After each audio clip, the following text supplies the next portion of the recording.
So I'm calling this meeting to order at 5:30 PM.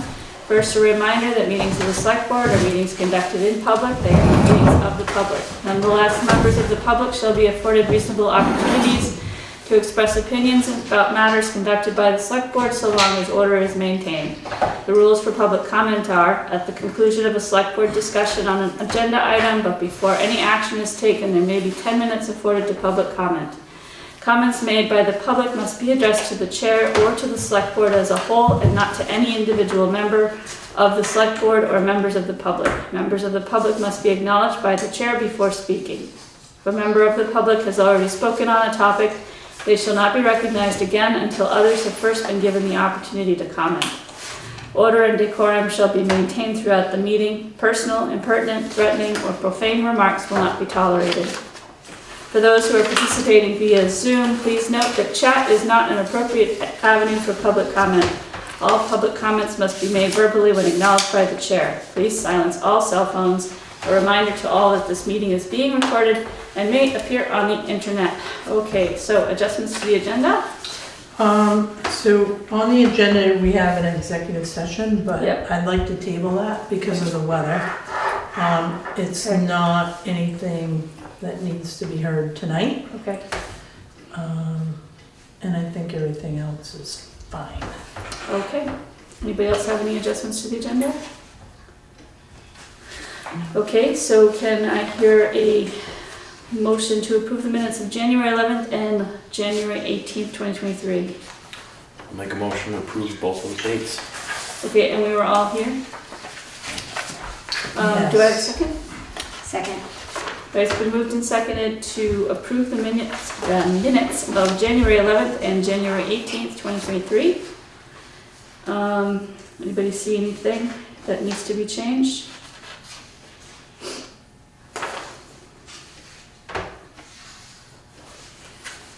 Josh or Charlie, anything? No, everything's fine. All right, so hearing none, all in favor? Aye. Aye. Aye. Aye. All opposed? Sounds like we're all good there. Moving on to public comments on items not on the agenda. Are there public comments online? We have no public in the room. Items not on the agenda. Okay, I just wanted to say briefly that I attended the Windham County's budget hearing. I guess it was actually their second budget hearing of the year, for the final budget hearing. And it's I would have to say it's a fairly guarded secret that they have these meetings, because I was the only public in attendance of all Windham County. The specific reason I attended is that in the process of my own job in Brattleboro, they purchased the old Entergy building last year. And the process that they used pretty much entailed that there was no public comment, no public input at all. And legally they are allowed to do that. But it concerned me because they are allowed to purchase land and take it off the tax rolls in any town in Windham County. So I attended on behalf of Putney, I guess, and just asked them, are you planning on purchasing any more land or buildings in the town in the county? They said no. I did put forth the idea that perhaps the next time they consider that they possibly talk to the town managers or the select boards, at least to let them know, if not to receive input. But I'm just putting that out in the public because I am pretty sure that nobody else in this room or possibly in the town of Putney or Windham County even knew that meeting was taking place tonight. And it does affect our taxes. Mr. Fairman? Madam Chair, I'd like to second what you said. Vermonters generally are unaware that county governments in Vermont are actually accountable to no one other than the courts. We think of towns being accountable to the legislature via Dillon's rule. There is no such thing for county governments. So I just thought I would corroborate what you said. Thank you. Thank you, yes. Yes, the only accountability that they do have is that the assistant judges are elected positions. Otherwise, they are fully authorized to sell and buy land and put out any kind of budget that they want to, and the towns have no authority to contest or protest that assessment. We are obligated to pay it, whatever it is. Is there any other public comment online? Any public comment at the select board? Josh and Charlie, you're good? I'm good. All right. Good. Next is I warrants. was just saying, sorry, I'm I was just sorry. saying thank you. Uh, Thank you, Eileen, for bringing that to, for being there and bringing that to our attention. oh, sure. It was quite an education. All right, thank you.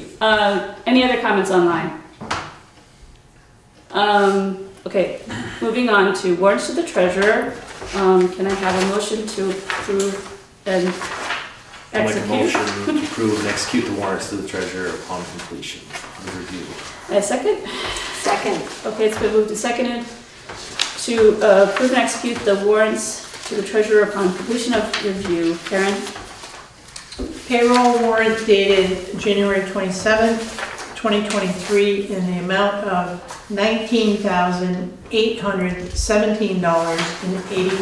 $19,817.83. Normal payroll? Normal, yes. Yep. Any questions on payroll? Charlie or Josh? Any questions here? All right. No new faces.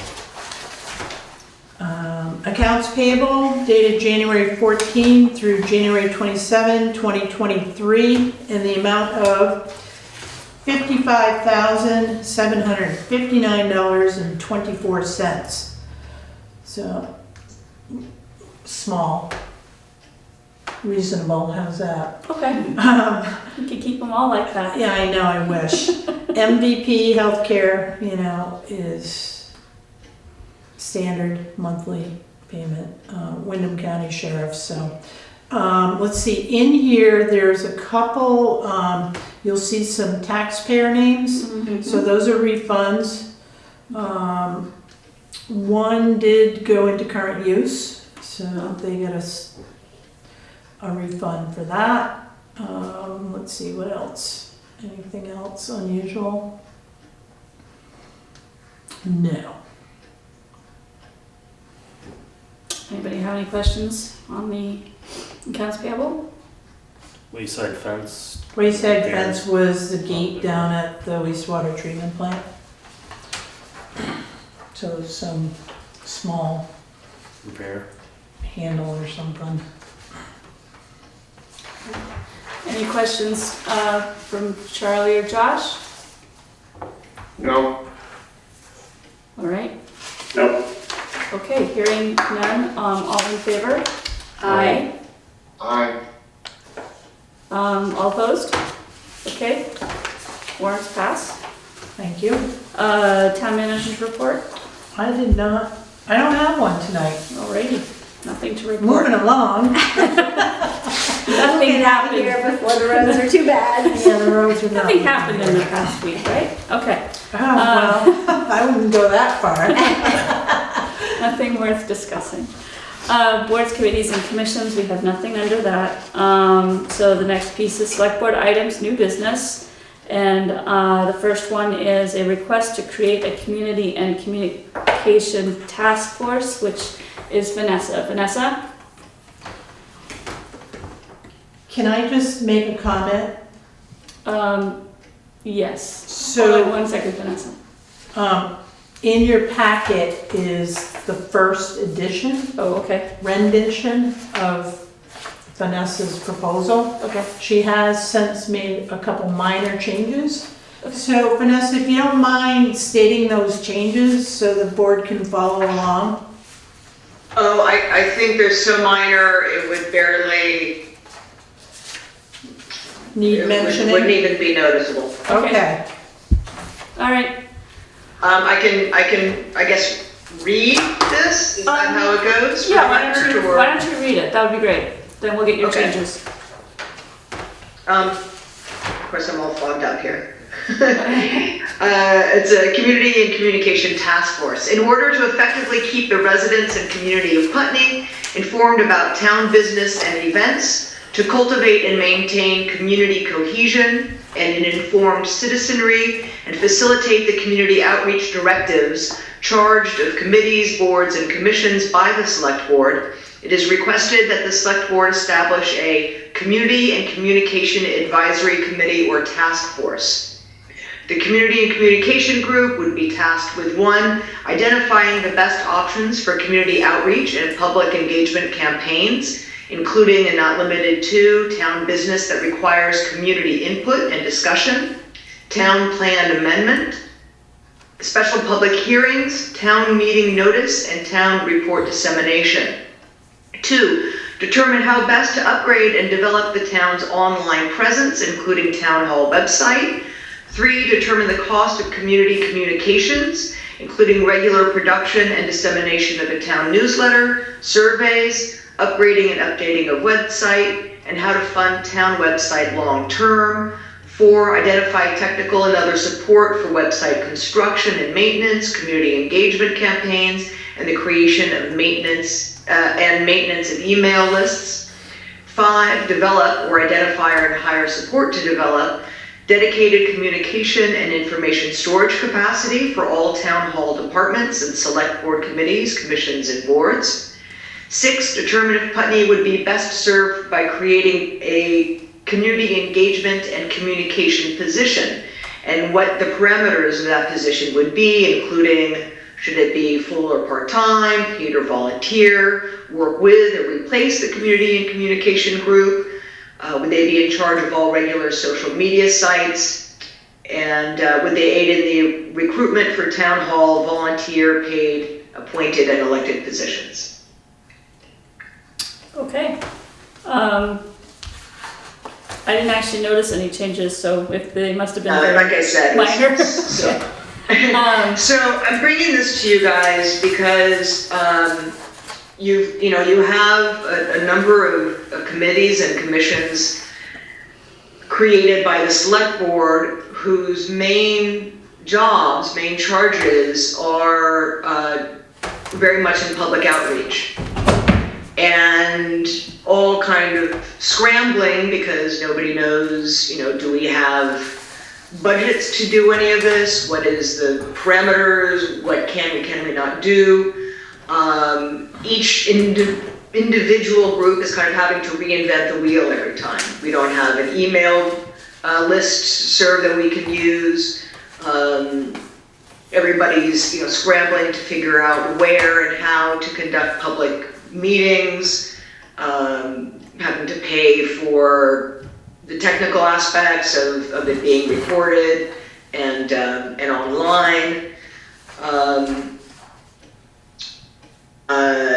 As we are trying to do community outreach and get surveys and comments in from the public, there's nowhere for that to be held. Technically, I mean, we're literally talking about if letters are coming in to a specific board, is it then up to individual members of any of these committees to come and take them and scan them at home? And where does that information get held? There's just a lot of pieces to the puzzle that each individual group is having to try to define and work through. And so everybody is, kind of reinventing the wheel and out in the cold without any real support or direction. So that's, if that makes sense, that's where it's coming from, and I'm happy to answer any questions. Okay, Select Board have any questions, discussion? I'm curious. I know a couple things. I mean, I think that I think that communication was certainly part of the VCRD, the RCD, VCRD, discussion. And I don't know, essentially my feeling about this, I also know that there has been discussion, I think, Peg, correct me if I'm wrong, or Vanessa, correct me if I'm wrong, but within the ARPA committee about improving communication. So I feel like all things are pointing at something along this line being necessary at some point. I think it's probably a little premature right now until those two things are resolved, at least to a certain degree, but I don't know. What are those two things? The outcome of the VCRD, BRCD, I'm not the only one. meetings and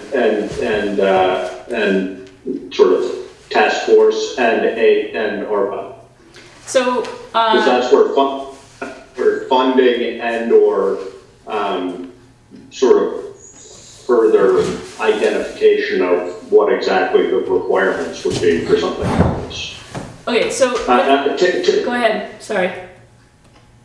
Go ahead, Josh. I mean, that, sort of in addition to this, I mean, I feel like this is part of a conversation that's been occurring for several months now, and you're proposing something that I think we probably all would agree, at least significant parts of it are likely to be necessary and of significant value to us going forward. I just feel like there's a couple sort of parallel efforts going on related to this.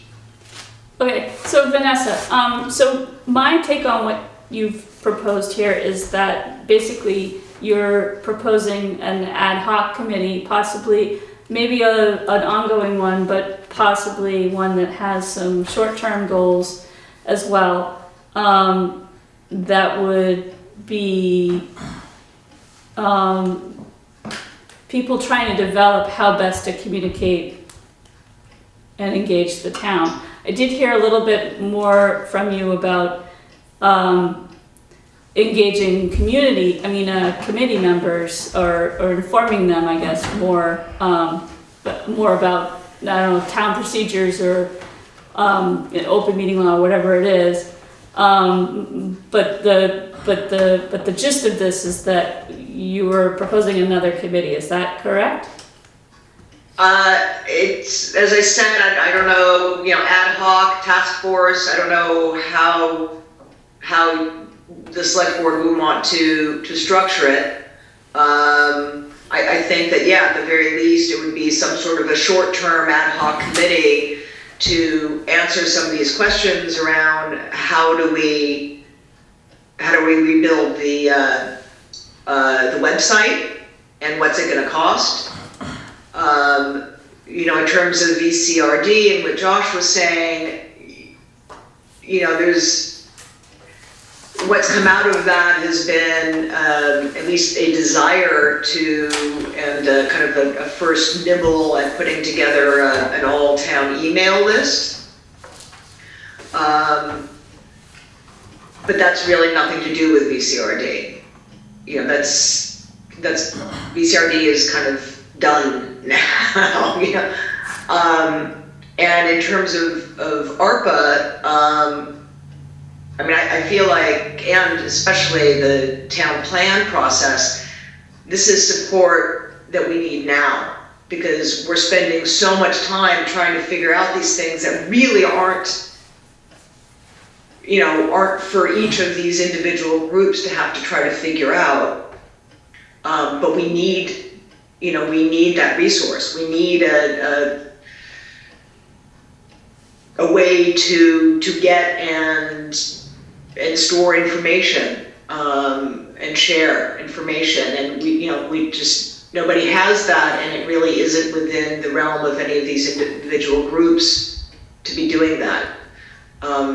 So this was just a way, I think, that town hall, the town in general, and each of the groups can be served centrally instead of everybody scrambling to do the same thing 10 times over in each of their, separate corners. Okay, Karen, did you have? Yeah, I do have a comment. So I just wanted to let the public know that in the 2024 fiscal budget, I did add $4,500 to the web and mail services. That's for a new website design, hopefully. Communication public engagement is a new line item at $4,000. And also the planning commission for their town plan efforts, there's a new line item for $4,000 in there. And I know where you're coming from, Vanessa, because communication is important. We are doing the best we can at town hall. So between Cass and Kim, hopefully if we can research a website that's more friendly, user friendly. And I know we're working on the email list through different processes. We're collecting emails. So I don't know what it looks like. I know Brattleboro just hired a communications person. And I think researching other towns to see if they have that position and it's paid, to see what they're paying and what that person is actually doing. So I think that sorry. I'd like to see it more community-based, but some of this information in here, I don't know if it might have some, limitations. What might have limitations? So determine if Putney would be best served by creating a, community engagement and communication position. And, you would have to know what the parameters are of that position. But aid in recruitment for town hall, volunteer paid, appointed, and elected positions. I'm curious what that means exactly. And we don't have to go into that right now. But, all the other stuff makes sense. But I think it needs a little more research. So I just want to go back to this would be what the committee or task force would be charged with. Right. Right, so I guess the question to the select board is, do we feel that a task force like this is a good idea? And if so, is this what we want to charge it with? And, in my mind, the first thing I thought was, well, who's going to serve on this committee? I'm sure we have people out there who are good at web design. That might be a good person to get on that kind of committee. I'm not opposed to this idea myself. I just think we need to maybe hash it out some more with, the select board as well. Vanessa? And then I have Mr. Fairman. Yeah, I just wanted to say that, kind of what Karen just listed in terms of the work that's falling on the folks who work at town hall. This is largely in order to support them in those efforts. They're already, got so much on their plates to also be having to research who would be the best person and how much is it going to cost to update the website. How do we get these email lists together? All of this stuff that she just listed that is being done and needs to be done, but is yet another task. The idea is to be able to centralize that and take some of that pressure off of town hall. Okay. Mr. Fairman? Madam, pardon me.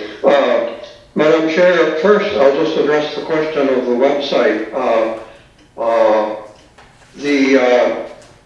The most common way of developing websites is WordPress, with which I am familiar. And I believe we could have a website that our town employees could keep up to date and modify as the case may be. And I'll look into this a bit more and come up with something for you.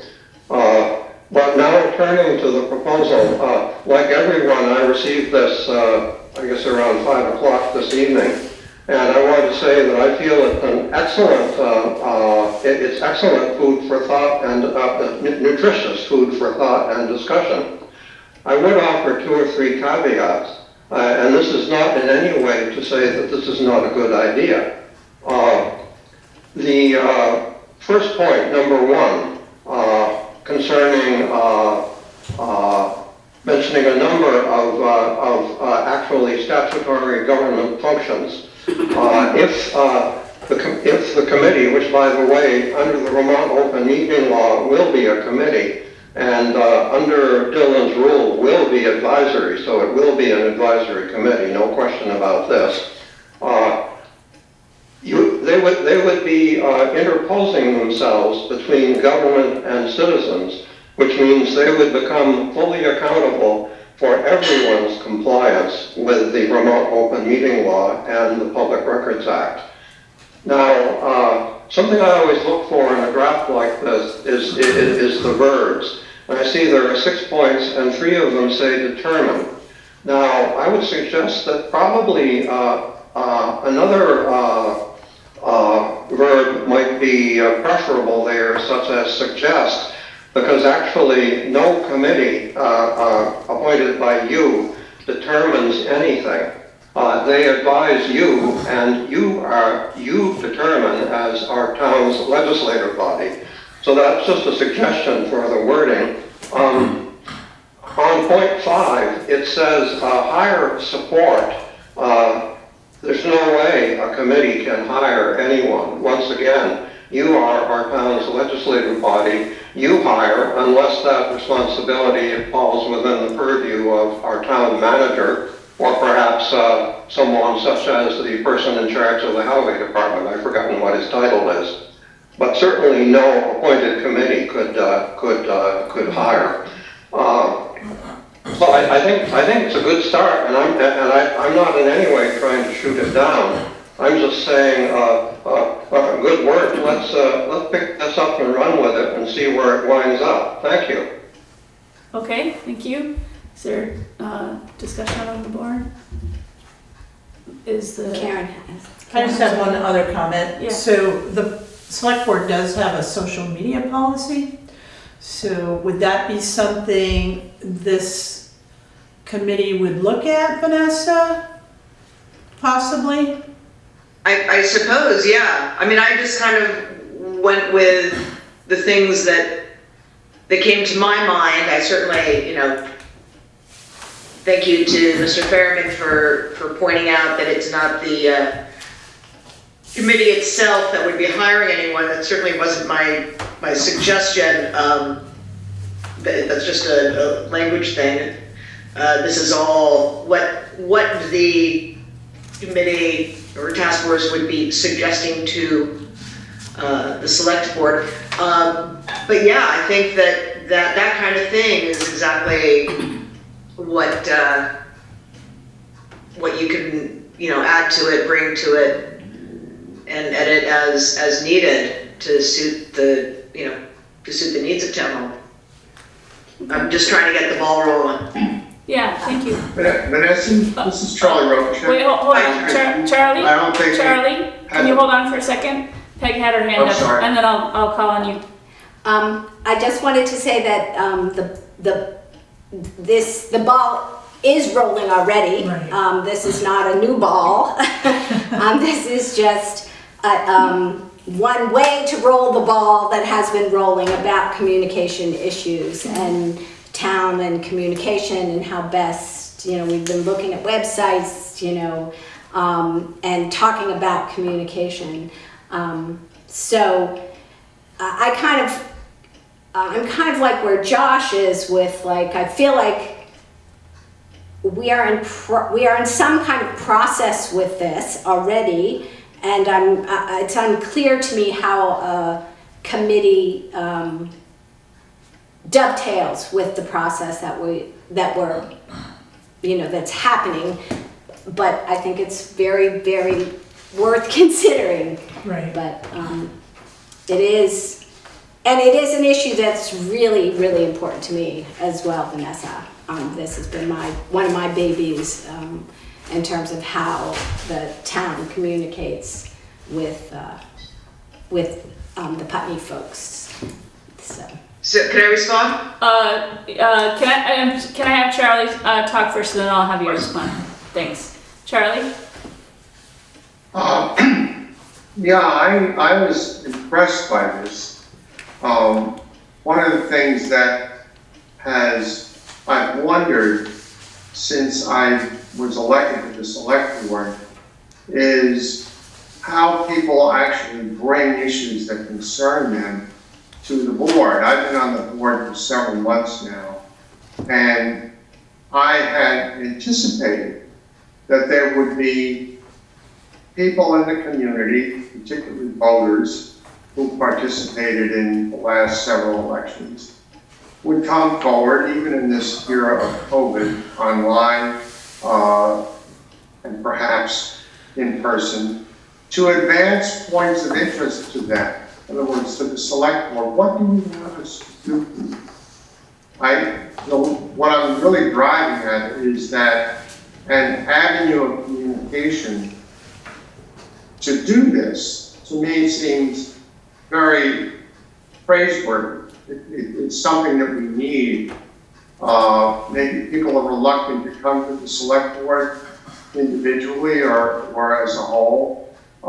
Maybe they're reluctant to come to the meetings for various reasons.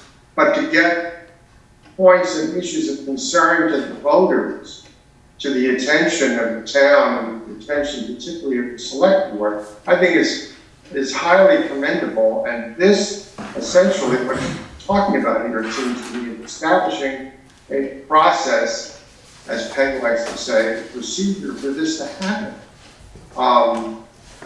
So after I read this today, I thought, wow, we're essentially codifying a way to go forward with this for these communications to occur. So I highly support the effort. Okay, thank you. Vanessa? But thank you, Charles. I'm glad that you saw that in this. First, Peg, and I'm going to add Josh, since Peg added Josh.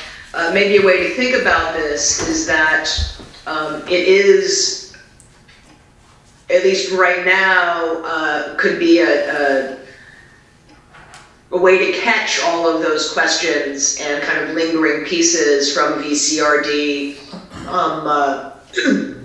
ARPA, from all of these different groups that are struggling with this, instead of thinking of it as, well, when we answer these questions, we'll be better able to then establish this committee, and instead think of it as, well, we can establish a group who can kind of, gather up all of these loose ends and issues and emails and websites, and how do we communicate effectively with the broadest audience, and start pulling it all together to then be able to come back to the select board, with much clearer visions of what did come out of VCRD, what was useful in that for community outreach and communication, what are the needs of ARPA and town plan writing and all of that.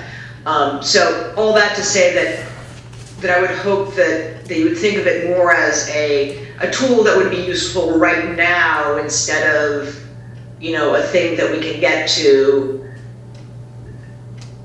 after we answer these other questions. Use it to answer those questions. And to Charles's point, yeah, I think that in general, we've been not very good, and this is true of all governments, it's not particular to Putney, but really having an engaged citizenry. And in part because of COVID, in part because of simply developing emerging technologies, and just the everything that's in the air right now, we are at a place where not only is the broadest community engagement really important, but we also have kind of a really, I think, opportune moment to kind of grab and make use of whatever resources one of these committees could come up with. Okay. I repeat myself now. That's okay. Is there other discussion among the board before I go back to Mr. Fairman? Josh? So, yeah, I'm in favor of us being better at communication. I guess my response was not to oppose the concept here. What I don't want to do, because we're awfully good at this, is having another group of people working on something when there are 3 other groups of people working on the same thing and they aren't all working towards the same goal. So I don't think I'm saying anything different than you're saying necessarily. I guess what I would want to do is, as a result, I know that communication has been a topic of the ARPA committee. I know that communication was a topic within the V.S.A discussion. So if we can find the people who are interested in those, and what's that? And planning commission. Right. So I think it needs to be a coordinated effort, and so I worry a little bit that we don't want to parallel, but that's what I was saying about parallel, we don't want to parallel plan various different things, and maybe you're right, maybe just what we need is a committee, but I guess my feeling is that committee would need to include the people who, as Peg said, this is already a ball that's rolling. Yeah. So let's not form a new committee and go out there and try and create a whole new world. Let's try and figure out who's already thinking about this and get them involved. And if we can answer these questions with people who are already engaged instead of, I share Eileen's concern of who do we recruit for something like this. Well, it may be that there were 2 people within the VCRD discussion, 2 people within the ARPA committee, and a person on planning commission who are all already thinking about this. Maybe they are that committee if it wants to be a committee. So, and I think that as far as money is concerned, we have some money in the 24 budget, but I'm guessing, for example, to create a whole new website, this is way out of my realm of expertise, but it's not cheap to do that if you're going to do it well. So I don't know whether what we budgeted is sufficient or whether it's just enough to sort of cover what we want to do in order to bring ours to a certain standard, or how we do that. But Don't worry about that. The committee can answer that. Right. So Josh, yeah, I think as you were speaking, that actually makes a lot of sense to have it be more of if we were to do this, to have it more of an internal, I guess, committee. And I mean internal as in somebody from the planning commission, somebody from the select board, somebody from each one of the committees that we have already, as well as members of the VCRD task forces to come up with to form that committee. I think that's a really good idea because they're already struggling with it and they can report back to their fellow committee members. Is there further discussion among the board before I move it back to the public? I just want to say that I feel like Karen and the town hall are super important players in this. So I would not want to do. And yes, sorry, I didn't mean to interrupt. Go ahead. Yeah, I was just going to say that I don't. yeah, that's all, just super important. I mean, and I think that one of the ways they are most important is that they would need to be part of the conversation all the way through, which I think Vanessa is certainly not proposing that they would be anything other than that. But I think that what I agree with Vanessa that we're in a moment where we need to be really paying attention to sort of the world around and what's going on and how it's going to come at us, et cetera, et cetera. We can't assume that the town hall staff will be able to keep up with all that stuff. So I think it's really important, whether that means hiring somebody for this position or figuring out where within the budget, but I just know we can't keep thinking that town hall can keep doing this stuff, and I know that's not what Vanessa said. But I think we need to be really thoughtful about this. Maybe it does mean, and we've talked about this, maybe it does mean creating a position, but it also might mean having a contractor, or, you know, I don't know, but. Okay, thanks. Well, that's part of what, you know, the proposal is to be able to answer that question. Right. All right, is there any other discussion among the, well, I've got 3 hands up now. So any other discussion among the board? All right, I'm actually gonna go with the 2 new hands because Mr. Fairman, you've already talked, but so it'll be Elizabeth, Deborah, and then Mr. Fairman. Hi, thank you so much for hearing me. I had, earlier, I thought there were a number of people that are graduates of the Putney School that are interested in keeping our town running smoothly, who are web experts, good communicators, and if there's a possibility of taking some of that ARPA money to even fund some grant writing to get us more money to be better at communicating. It's like have the money, make money to help the town run better.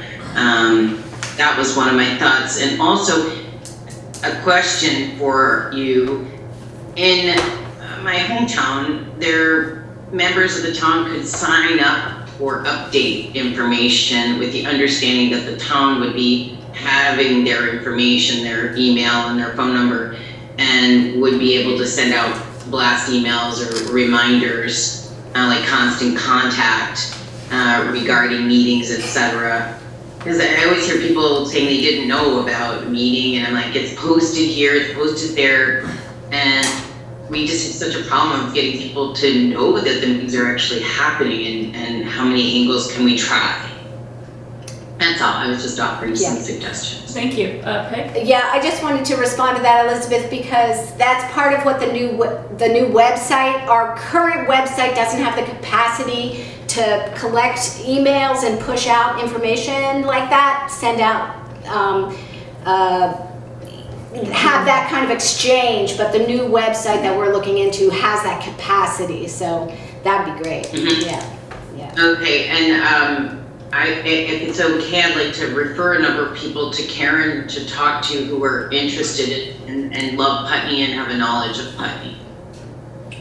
I'd rather them go, if you create the committee, have them go through the committee. Yeah, I'll do whatever. Okay, I guess, yeah, so I think Karen's no more bandwidth. Karen's saying not to her, but when or if we form this committee, I think that'll be sounds like that might be the channel. Yeah. So. Okay, great. Okay. Thank you. Deborah? Hello. I've used your website very successfully. The search feature is probably one of the best ones, as long as you know what you're looking for. It's pretty good, pretty easy to find stuff. I feel like this is what Vanessa is talking about with the results that came from the VCRD is maybe an entirely new thing that isn't about designing a website, but about what happened there, and can we create a link that has VCRD information? And are we sharing that information, or did it all come through VCRD? I think, I don't know if Karen or the town was sharing the information. It just seems as though that should be a logical next step, and that it would be just adding a link to information that Vanessa, I think, would like to see out into the community. So you can build on what you already have while you're thinking about creating a whole new website with a committee or and I'd like to see someone in the community, not just on your government boards, to talk about, to put together that information that needs to be dispersed to the community. Okay. While you're thinking about building a website, this is, like Josh says, an opportunity to disseminate that information that you're going to be creating about the TANF plan, as well as about the VCRD discussions. Okay. That's all I was saying. All right, thanks. Karen, did you have a response? Yeah, so I just wanted to respond to Deb's comment. VCRD does have a link on our homepage on our website, and it goes to different links, and it actually goes straight to their website. The town plan update currently, there's a link that will go to one of our pages, and there's a link straight to Place Sense, who is coordinating all of the, information and the process. So what I've learned through VCRD and Place Sense, seeing them both, it's less time, and they're managing those pages for us, and it's great. And I also think this proposal's good, and anytime we can engage the community, especially students, like from Putney School or Landmark, I think it's great. So I support that 100%. Okay, thank you. Mr. Fairman. Madam Chair, I congratulate the author of this proposal, who already has sparked excellent discussion of the issues that she has raised. Responding to a point that was made earlier about citizens not very often approaching our select board, most of what you deal with is routine and prosaic, and I'm guessing that pretty much everyone figures that you're on it and taking care of it.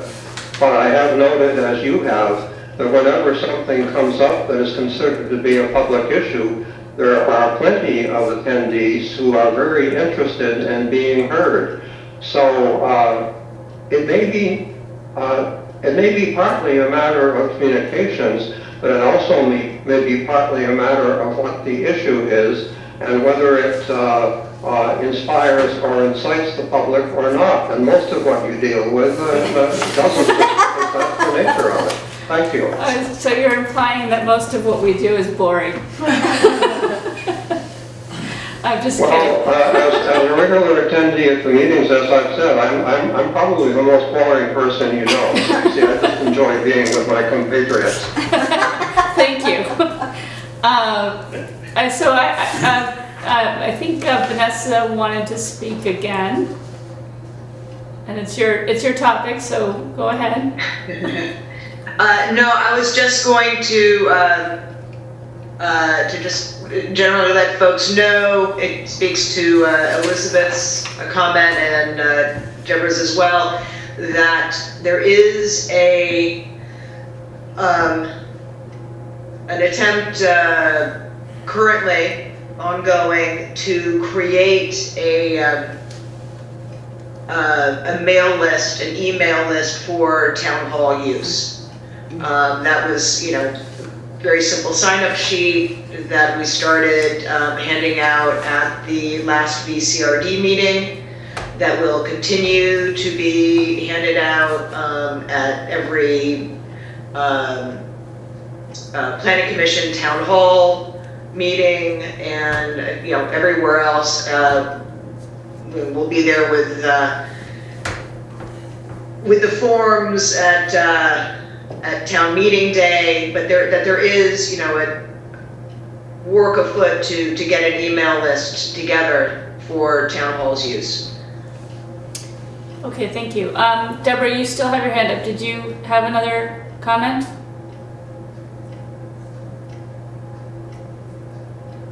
No? Okay. All right, cool.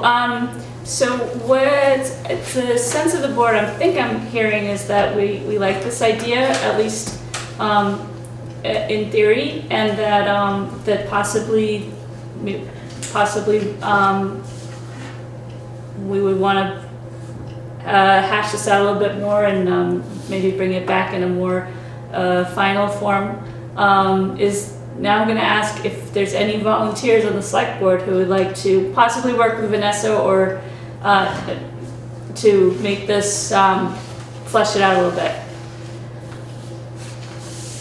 Any takers?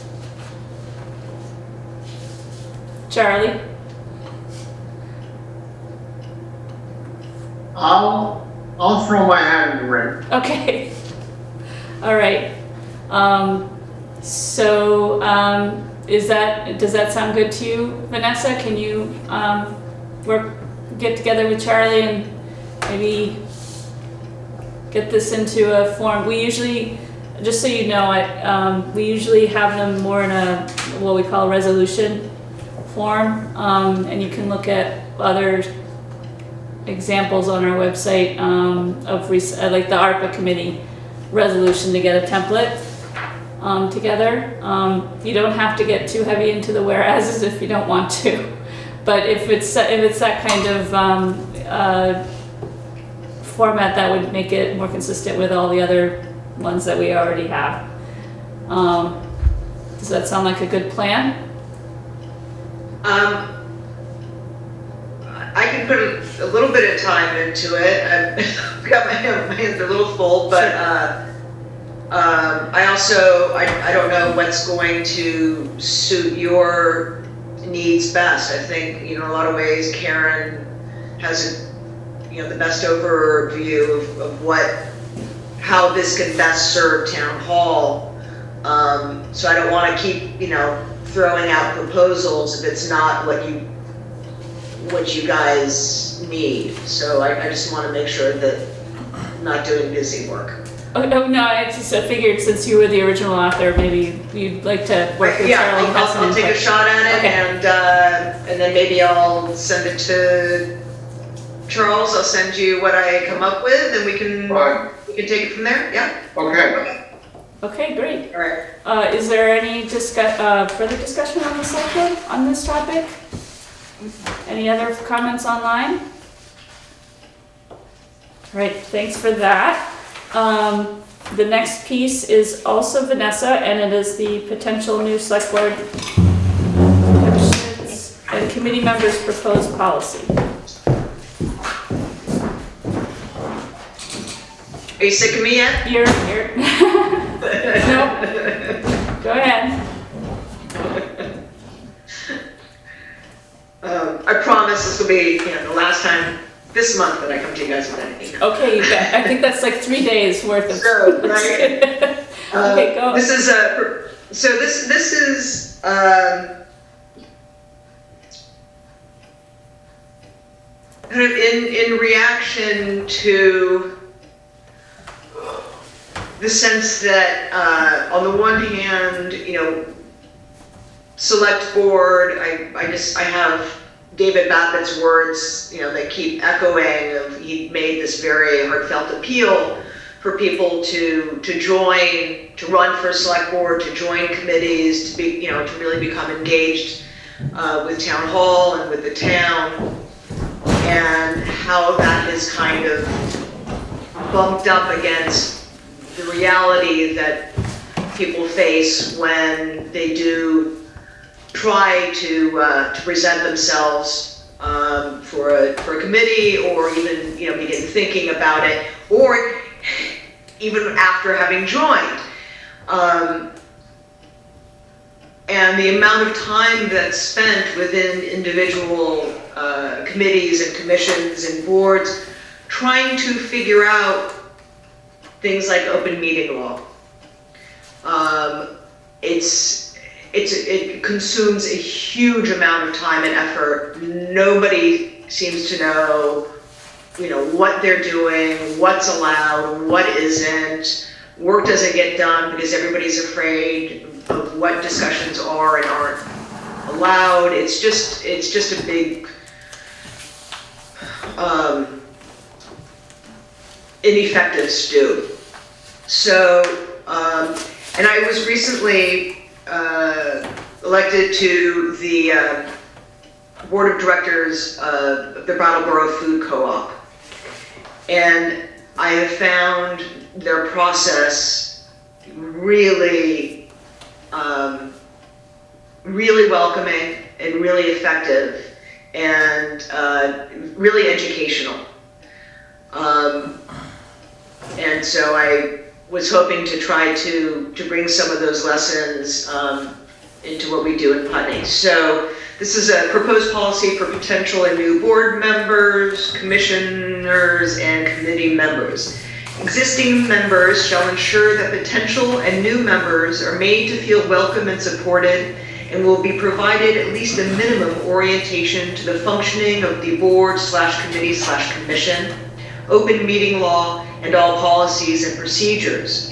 Any potential member shall be informed that if they choose to join and are appointed by the select board to serve, that a mentor and orientation will be provided. Each board/committee/commission chair will provide mentorship to all new members.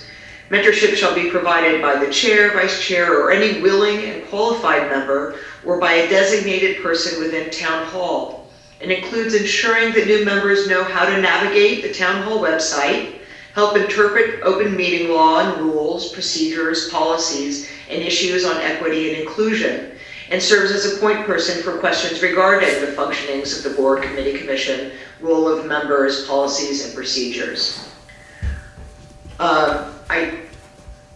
I think, I don't know if it's not self-explanatory. I'm happy to answer questions. Just again, in my experience, nobody seems to really have a good grasp of open meeting law. Equity and inclusion issues are falling by the wayside.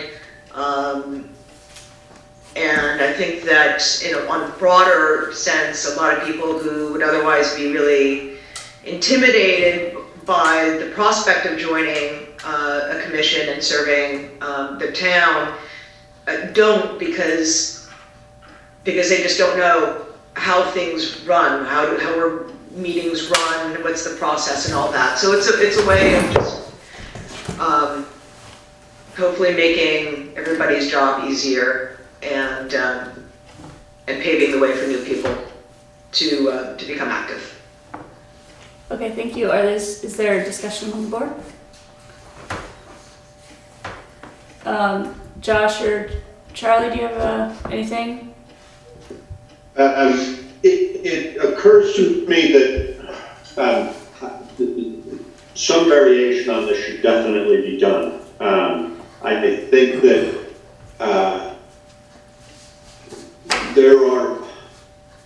it seems to me there should be resources for it out there. For example, I think of, select board member training through VLCT.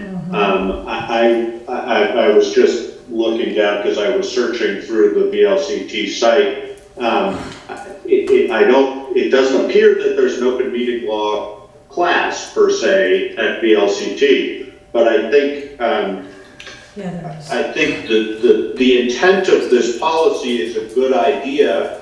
I think that probably a significant amount of it, instead of falling directly to already, I don't want to burden current members with having to do that if there are resources elsewhere to do it. So I think we would have to think about either very basically, do we provide a packet to new members of committees that contains a bunch of information and links, etc., so that they can educate themselves as best as possible, right. And or what the mechanisms would be. I worry a little bit that we don't want to create more work for our committees than we already have. And I agree 100% that this is something that we should be essentially a requirement. And in fact, it probably should be sort of a requirement before somebody is appointed that that this information is explained to them so that they have an understanding of what their obligation would be. So I guess I feel like before we would decide on an exact policy, we would have to think about the mechanisms pretty thoroughly and make it as streamlined as possible. Okay, thank you. Karen has a comment. So I just want to also say VLCT is our resource here in Town Hall for all information. And if we can't find it on VLCT, we go to the Secretary of the State, especially for open meeting law. So there are classes, there's small group classes, there's webinars. It's open to all boards, committees, and commissions. All anyone has to do is go on the VLCT website and look. The other thing I wanted to say is, who's going to be doing the educating? I mean, I would want, like, the person who is going to join a committee, board, or commission to, if they needed to know where to go, I would send them there. Anyone in town hall could do that. Like for new select board members, we created a notebook. And as we go through new materials and processes, you know, I try to give them the state statutes that refer to whatever we're talking about. So I think it's upon the person themselves to be able to educate and to look for resources, but that's my take. We do have already a policy for, what do we end up calling it? Appointment? Membership, right? Membership policy. So I'm wondering if something to this effect could fit in there.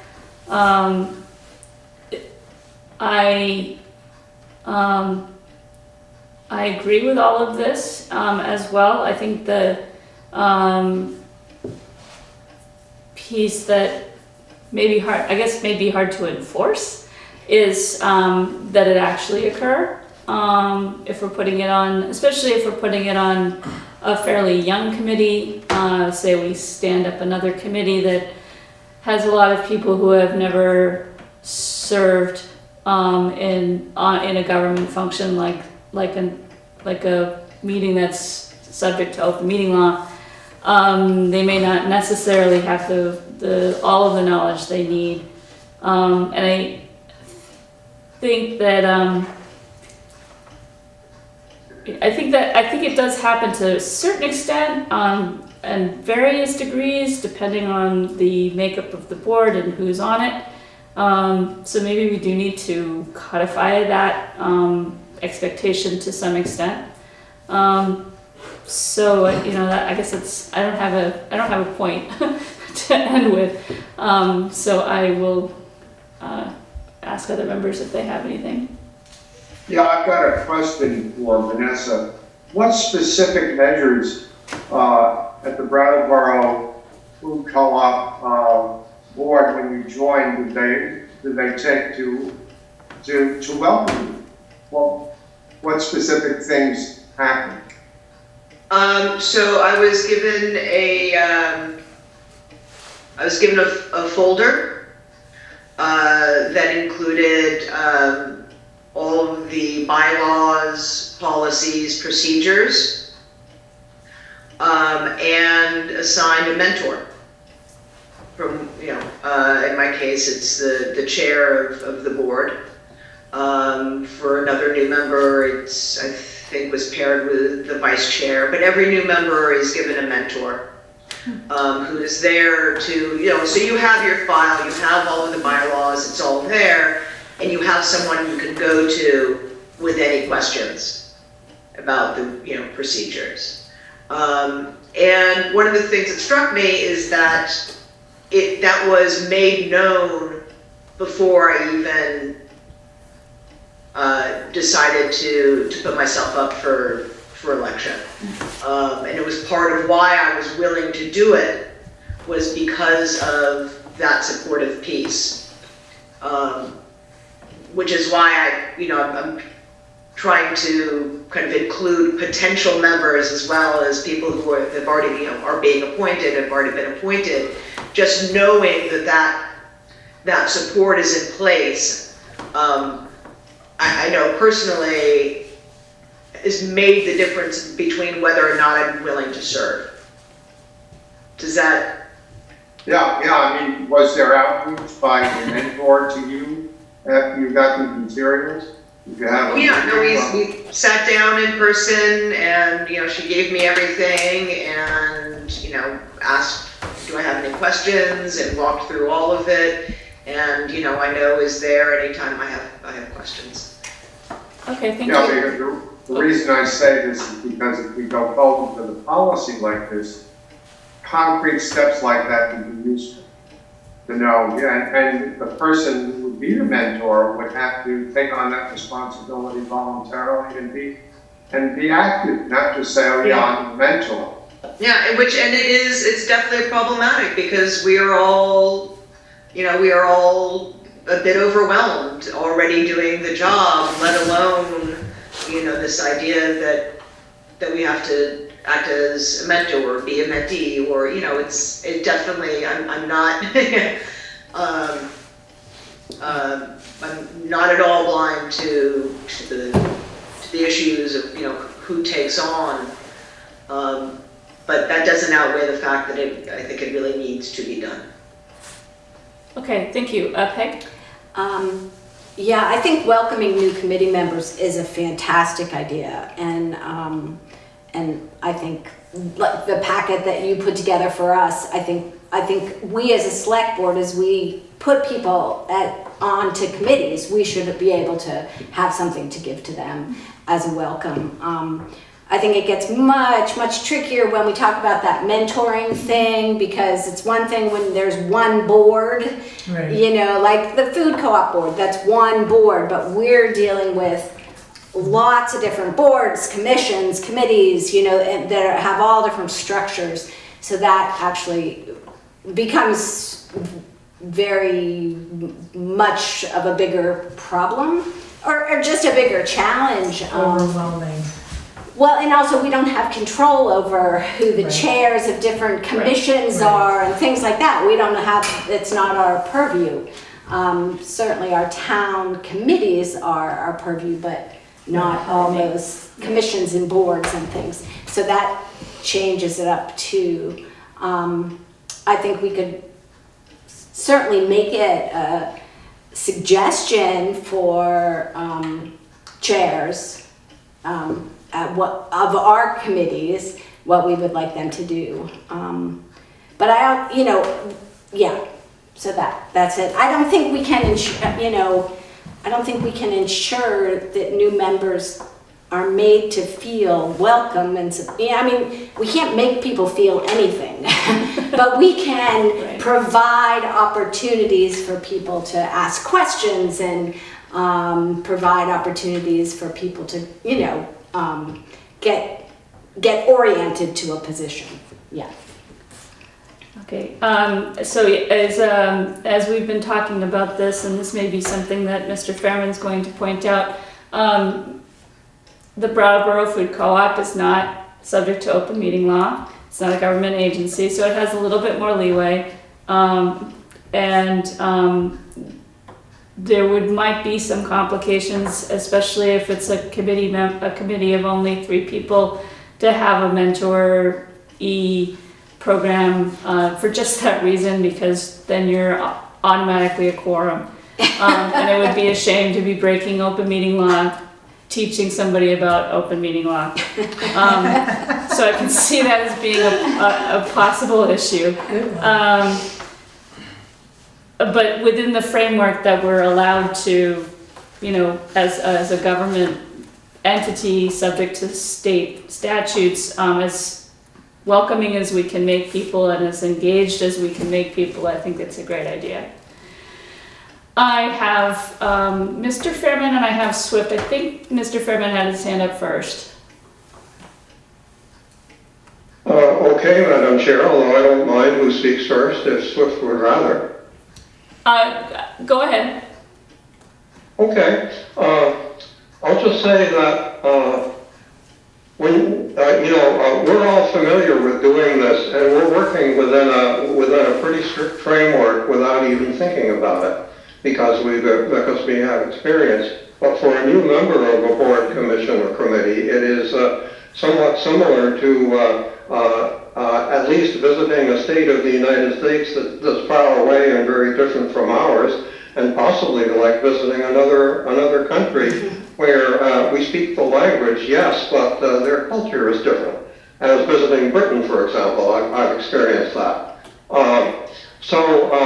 With that in mind, I'll simply offer that everyone who is appointed to or elected to a board, commission, or committee needs to know, and by the way, I'm sorry, I should have mentioned something else first. I congratulate the author of this proposal on once again sparking an excellent discussion, which certainly is going to lead somewhere. And with that in mind, she mentions the Remote Open Meeting Law. Another part of the framework is the Remote Public Records Act, and another part of it is basic rules of order. Now, rules of order are amazingly complex, but most of them are really irrelevant to what we do. They're just for people who want to play parliamentary games. But with that in mind, these apply to everyone. The Open Meeting Law, the Public Records Act, and basic rules of order. And in the case of the Open Meeting Law and the Public Records Act, both the Vermont League of Cities and Towns website and the Vermont Secretary of State's website have guides to their basics that are excellent.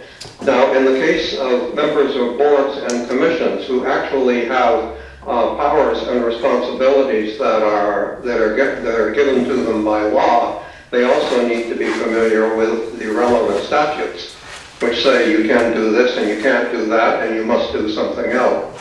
So the author is absolutely right that there's a lot here, and we're probably not doing enough to introduce people. Similarly to if we visit a foreign country and someone who is a native of that country befriends us, it makes it a lot easier. Thank you. Okay, thank you. Swift. Hi, sorry, I'm not going to come on camera. I have COVID and I'm doing my best. Sorry. So, thank you. So yeah, I just want to add another support of this. I think it's really important, especially from what I know about how marginalized communities enter in new spaces. The assessing of safety, the assessing of what is and what is not going on is really helpful for someone that, when they are entering a new space, might already know that they are the only brown face, the only gay person in a space, that they need to have, that it can be so helpful to have as much information as possible before or in the beginning stages so they can assess that. In the work I've done in like editing my coaching website, it was like, oh, like that language is not like really specific in that way, but really, really specific, clear language. So I love the idea. Maybe it can be as simplified as possible, but anything, any sort of packet, like it doesn't have to be a 45-page packet, but if it can be a 20-page, if we can get something set, that would be amazing. And I love the mentor idea. Maybe it's recommended but not mandated, in specific to that 3-person committee issue. And I actually feel that if I had that for our committee, it would build more cohesiveness and it would build community and more accountability to the committee. If people, especially if they enter in sort of in pairs and then they hold each other in community and accountability to the committee. Yeah, I like it. Thank you. Okay, thanks. Okay. Yeah, and I think it's interesting how these two proposals dovetail with each other. You know, that the more, as we get our communication systems up, then information that provides people, that can be provided to people about what it means to be on a committee and what's what open meeting law is and those kind of things. Like these two things dovetail really nicely together, I think. Okay, is there a Vanessa?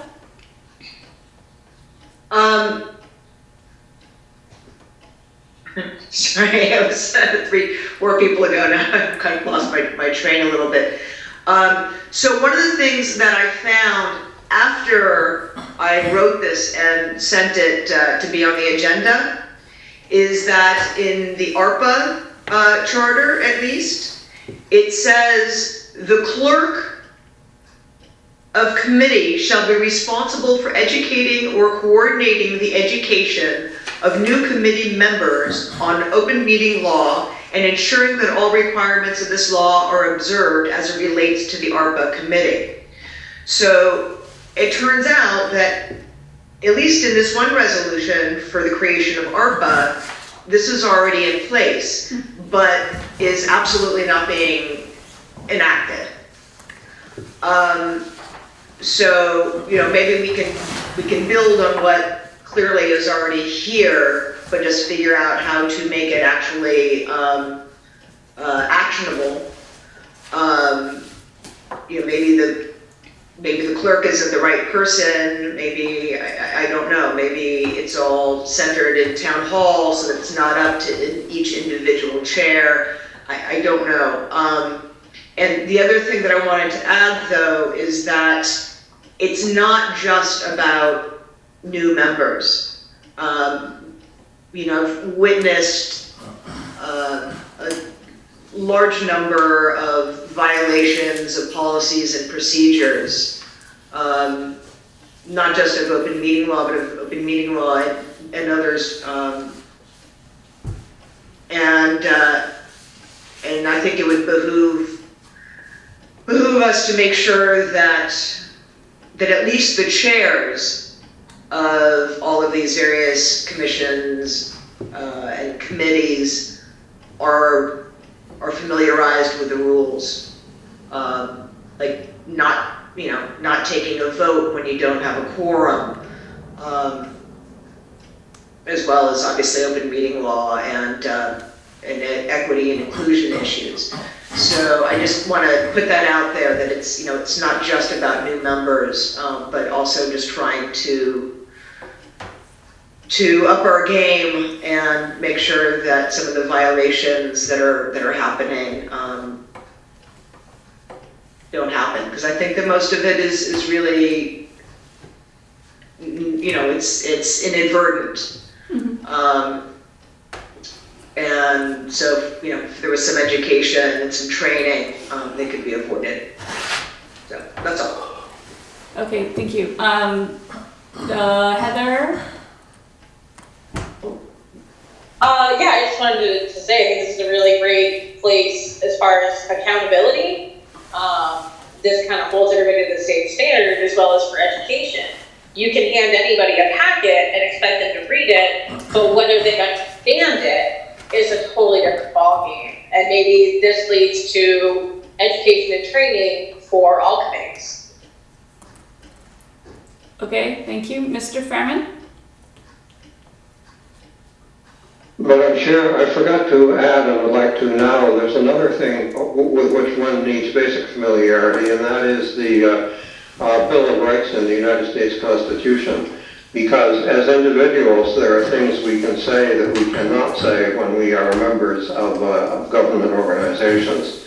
And people do get in trouble for this now and then, as we know. Thank you. Okay, thank you. So, is there further discussion among the board?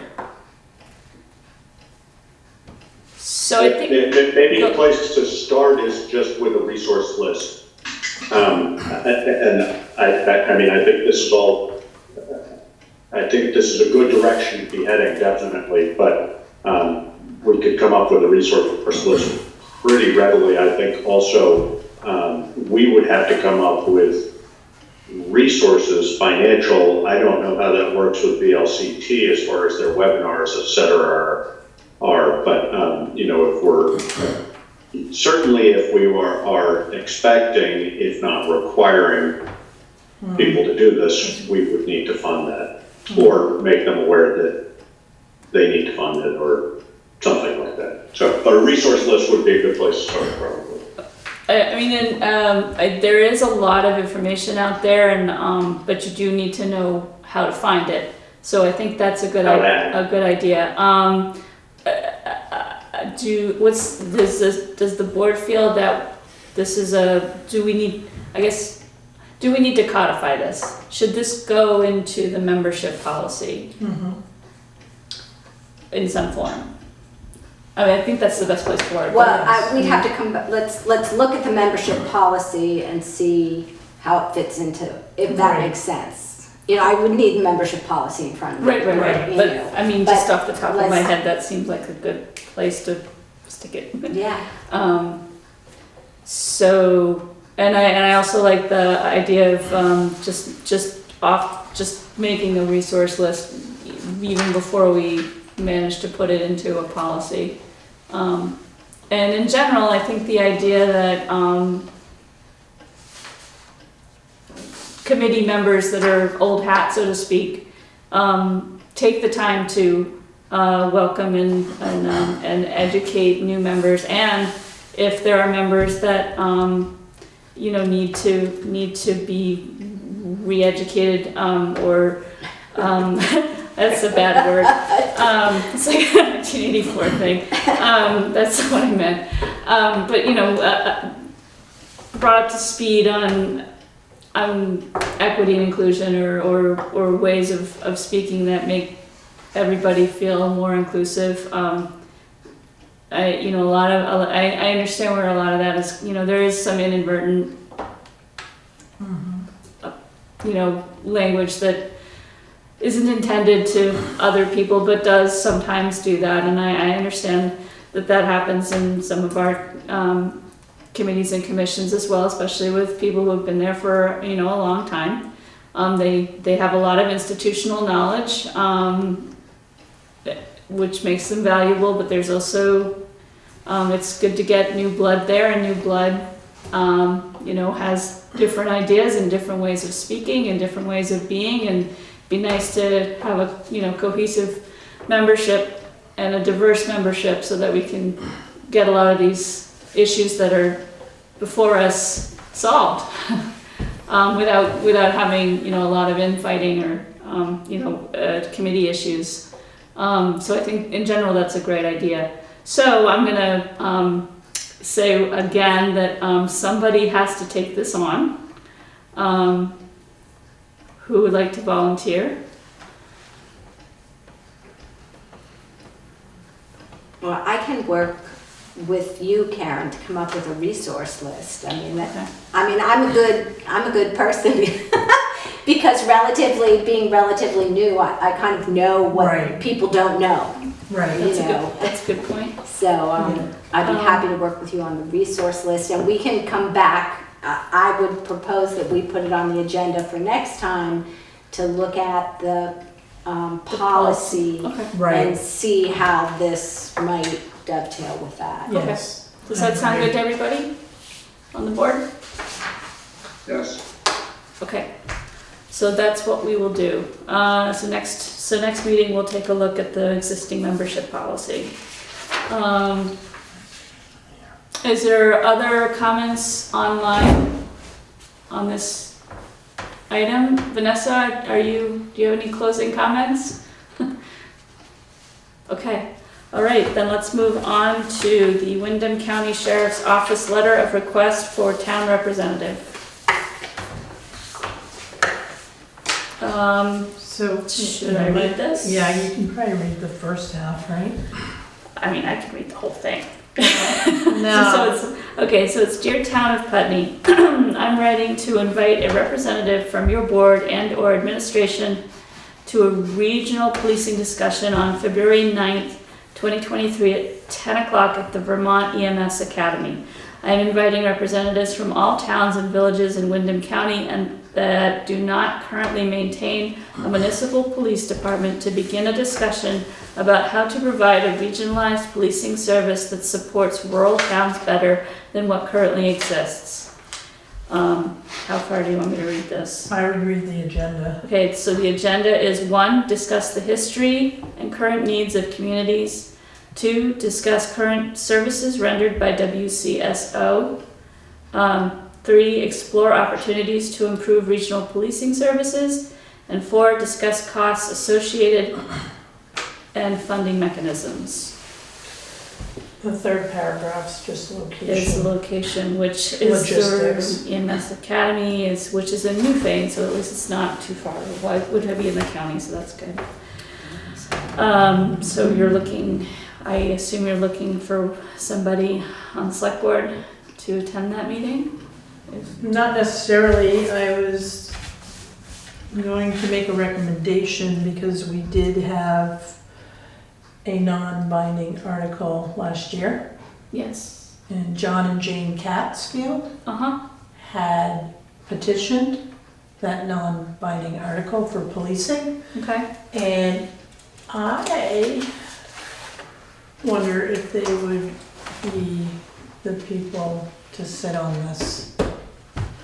Have you had, It states in the letter, Karen, that it would be a member of the board or administration. I would like, I don't know whether the prerequisite or not, but I would ask the sheriff's department.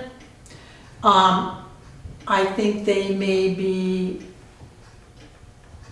a good candidate for this discussion. As if they did the petition, they must have had more information behind that petition. So it may help the conversation is what I'm thinking, Josh. And by all means, a select board member would be awesome.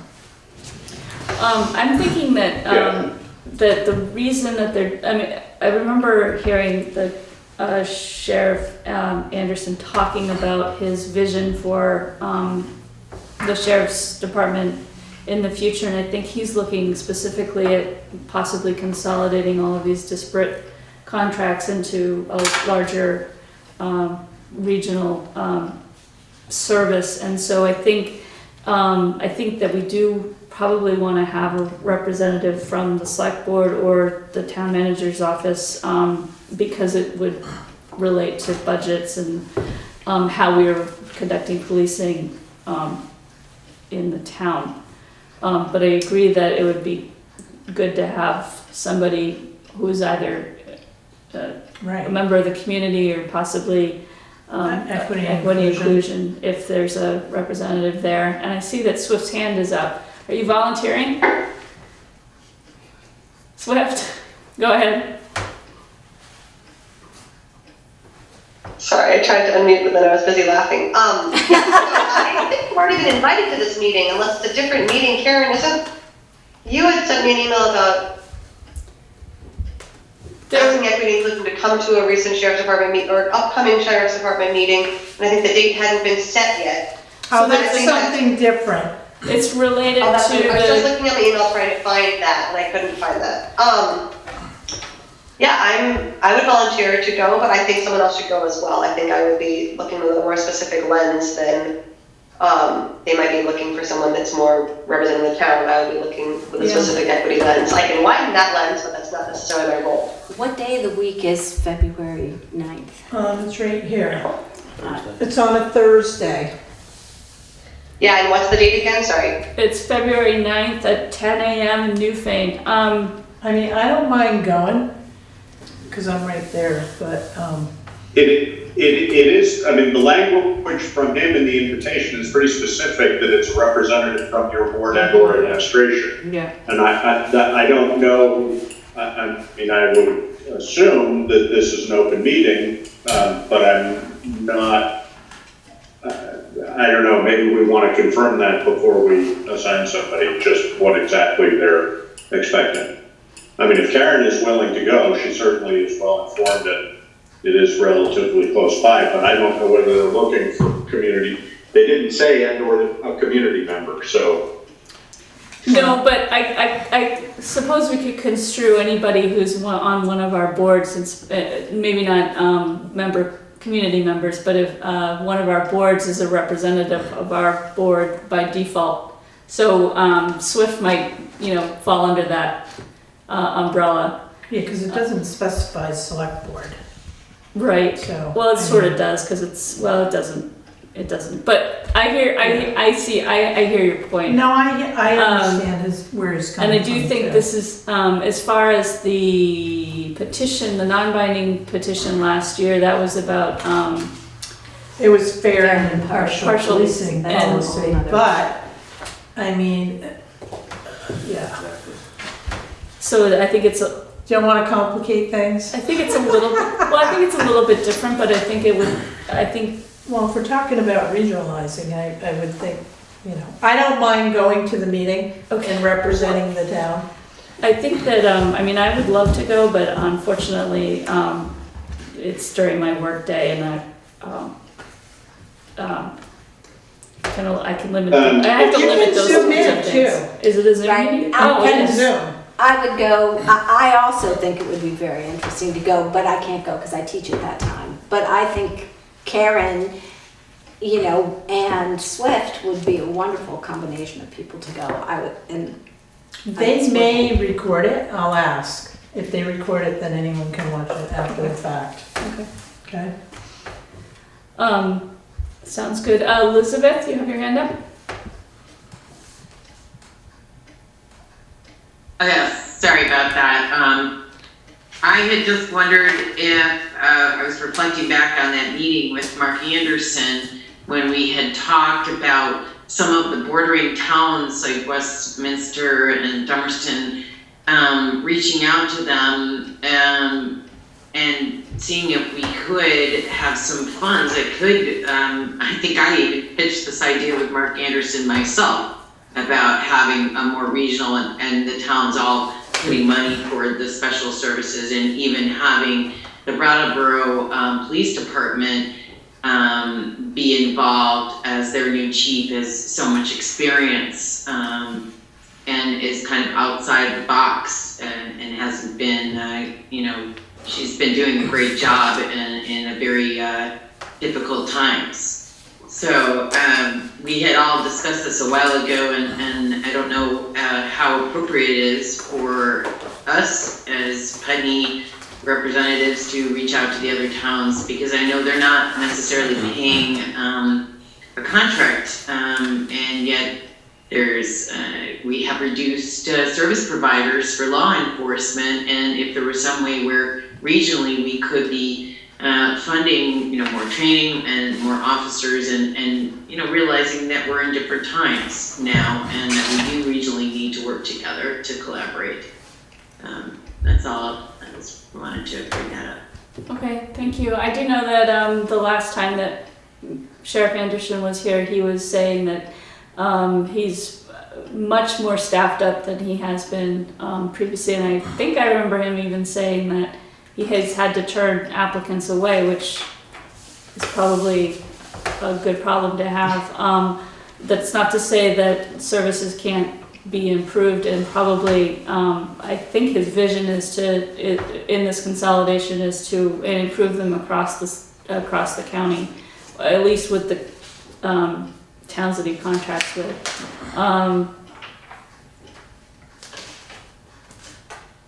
Elizabeth, do you still have your hand up? Sorry, I left my hand up and I'm just processing thoughts on that. I had approached the chief of police in Brattleboro and she was interested in collaboration. With the sheriff? Or with the town? Regionally, because so much, it's the, you know, the tentacles of the crime and the issues are throughout the area, and we do have a bit of a glitch with the databases between the Vermont State Police and the sheriff's. And that's something that I had brought up, and you know, that's something that we need to go to our legislators with to get that connectivity better. Because if you put an order of no trespass on someone through the local sheriff's office, the state troopers who are on the weekend or at night don't necessarily have easy access to that information. And that's just a simple example. Okay, thank you. Mr. Fairman? Madam Chair, listening to this excellent discussion, I've noticed one thing, and that is I read online Sheriff Anderson's letter. As I understand it, he is asking towns to send representatives who are in fact the principals of the town government to hear his proposal. And that would mean people who actually could meet with their colleagues and recommend that action be taken. That would be the first point. The second one is, I suspect that if anyone went to that meeting wishing to raise other issues such as fair and impartial policing, it really would be a matter of, it wouldn't be on the agenda at that meeting, which is quite similar to what happens at your meeting, where you have items on your agenda, and you do have public comments on items not on the agenda, but you can't actually take them up in the meeting because of the Vermont Open Meeting Law. And in that regard, I just checked the Vermont Open Meeting Law again as to how it defines public body, and it's interesting because any political subdivision of the state of Vermont is a public body. But if Sheriff Anderson calls a meeting to run a proposal by people, it seems unclear as to whether that is in fact a meeting of a public body. So I just thought I'd share that with you because you may be in a gray area here. Thank you. Okay, thank you. Good point.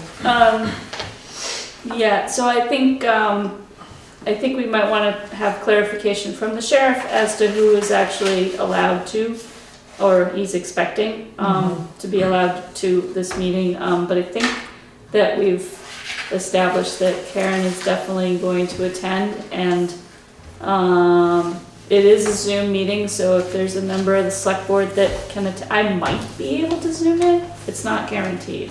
Right. So I might be able to, but if you're going for sure, that would be great. And Yeah.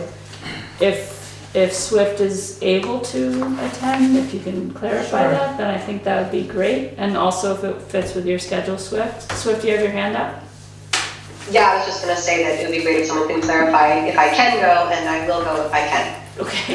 Great. Thank you. All right, thank you. Is there more discussion among the board on this? Are there any other public comments? Okay, moving on to the Windham Regional Commission request for primary point of contact. Should I read this? You don't need to, well, go ahead. Okay, thanks. Hello, Windham Regional Municipalities. The Act 172 Municipal Energy Resilience Grant Program will be launching soon. The Vermont Department of Buildings and General Services, which is administering this program, has partnered with the state's 11 regional planning commissions to work with the municipalities in our regions. As this program unfolds and more details become available, the Windham Regional Commission will be your primary contact for questions, technical assistance, and grant assistance. WRC has 2 primary staff members who will be working on this program, Margot Gia and Mike McConnell. We recognize that this program covers a broad array of municipalities than we typically work with, so if you have any questions about who we are and what we do, please don't hesitate to ask. What WRC has learned from municipal funding programs in the past few years is that information regarding the program will not be released all at one time, but will be a multi-month and multi-year process of new information, requirements, and deadlines. WRC will be with our municipalities for the long term with this grant program. The Department of Buildings and General Services is creating a FAQ, that will be regularly updated. As soon as that is published, we will send it to you. What we need from you, primary point of contact. We ask that your governing body please select a primary point of contact with the municipality for the Act 172 Municipal Energy Resilience Grant Program. Once determined, please send the name, position in the municipality, if any, email and phone number of the primary contact to Margot at the WRC. The role of this person is to ensure that the information gets to whoever needs it within your municipality, and that you know what decisions need to be made and by when. While this email blast is going out to many different people within municipal government, there will come a time that WRC will reduce the number of updates going to the wide group and primarily be in touch with the primary contacts. Of course, anyone who wishes to receive regular communications can remain on the list, but WRC still needs a primary contact for your municipality. Who can be a primary contact? The appointed person can be anyone in the municipality wishes to appoint. It can be a municipal official or staff member, an energy committee representative, etc. The appointed person should know of their appointment and be willing to serve. Be willing to serve as a coordinator between WRC and the municipality. We're looking forward to working with you all as we navigate this incredible opportunity to get municipal buildings updated for energy efficiency. Okay, so that was pretty long. The point of the letter being that we need to appoint a primary point of contact. So I've already been in contact with WRC. I already know about this program. I've talked to the state, and then Tyler called me today and left me a message wondering if we're gonna participate.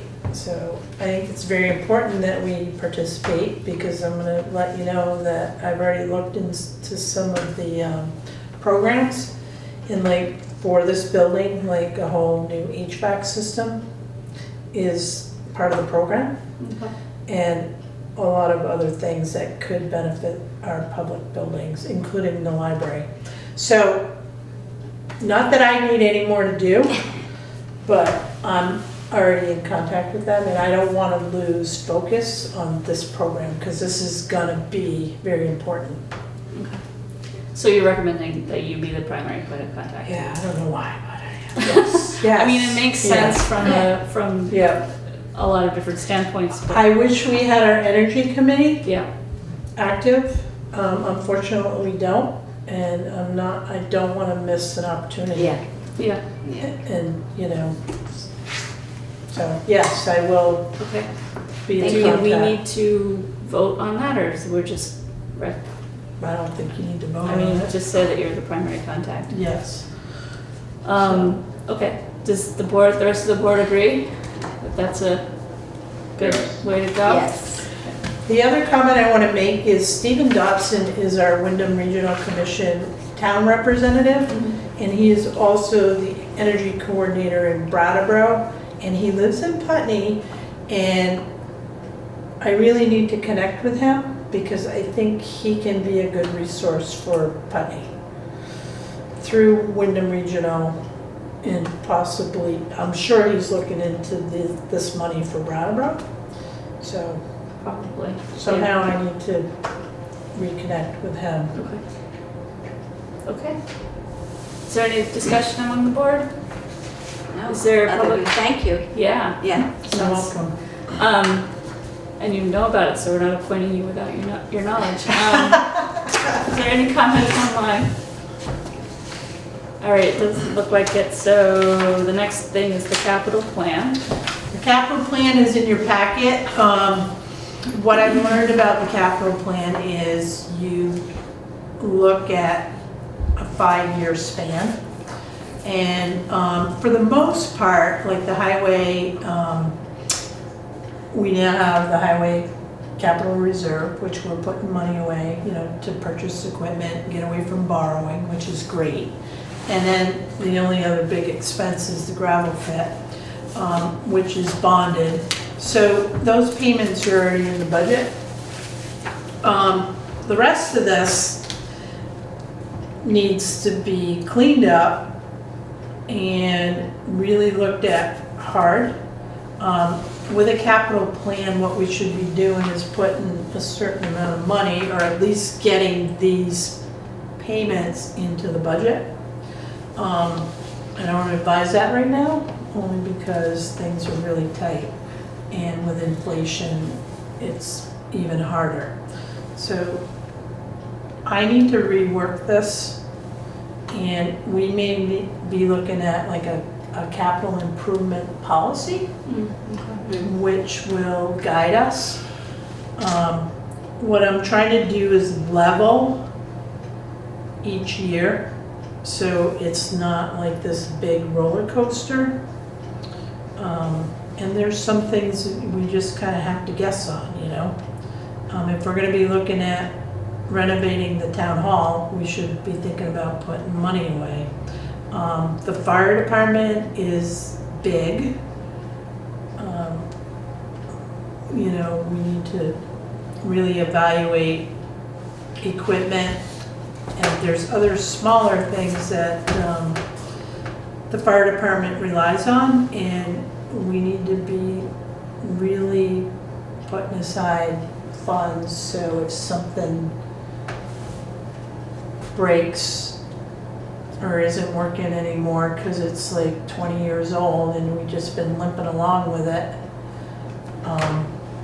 we need to have a backup plan. So, water and sewer, as you know, is funded by the users. So I don't worry about that as much, and we do have some unrestricted funds and restricted funds to do improvements. So, Can you explain why that, the water and sewer is broken down into two different sections? because water is its own budget and then sewer is its own budget as well. Okay. And just so folks know, when we bond, like the gravel pit and water and sewer, and you can see when they're gonna expire, you know, like the loans, we cannot pay those bonds off early. You can't make double payments. You're just like on the strict schedule. And by the time you get done, you paid like half the amount in interest, which to me is not good business practice. But you know, when you're looking at millions of dollars that you have to borrow, sometimes you have to do that. Are you saying that's reflected in here? Yes. Where? Can you just point me to where? So if you look at the water and sewer, yeah. All right. So water system bond. The bond. Okay. Yeah. And the sewer system bond. Okay. Got it. So you see all the payments right there? Yep. Yep. What it doesn't show you is like, and I have a different spreadsheet, and I can show you anytime you come into my office, that it shows the bond, the amount that was borrowed, and then it shows you the interest at the end of the loan. So it's pretty scary, actually.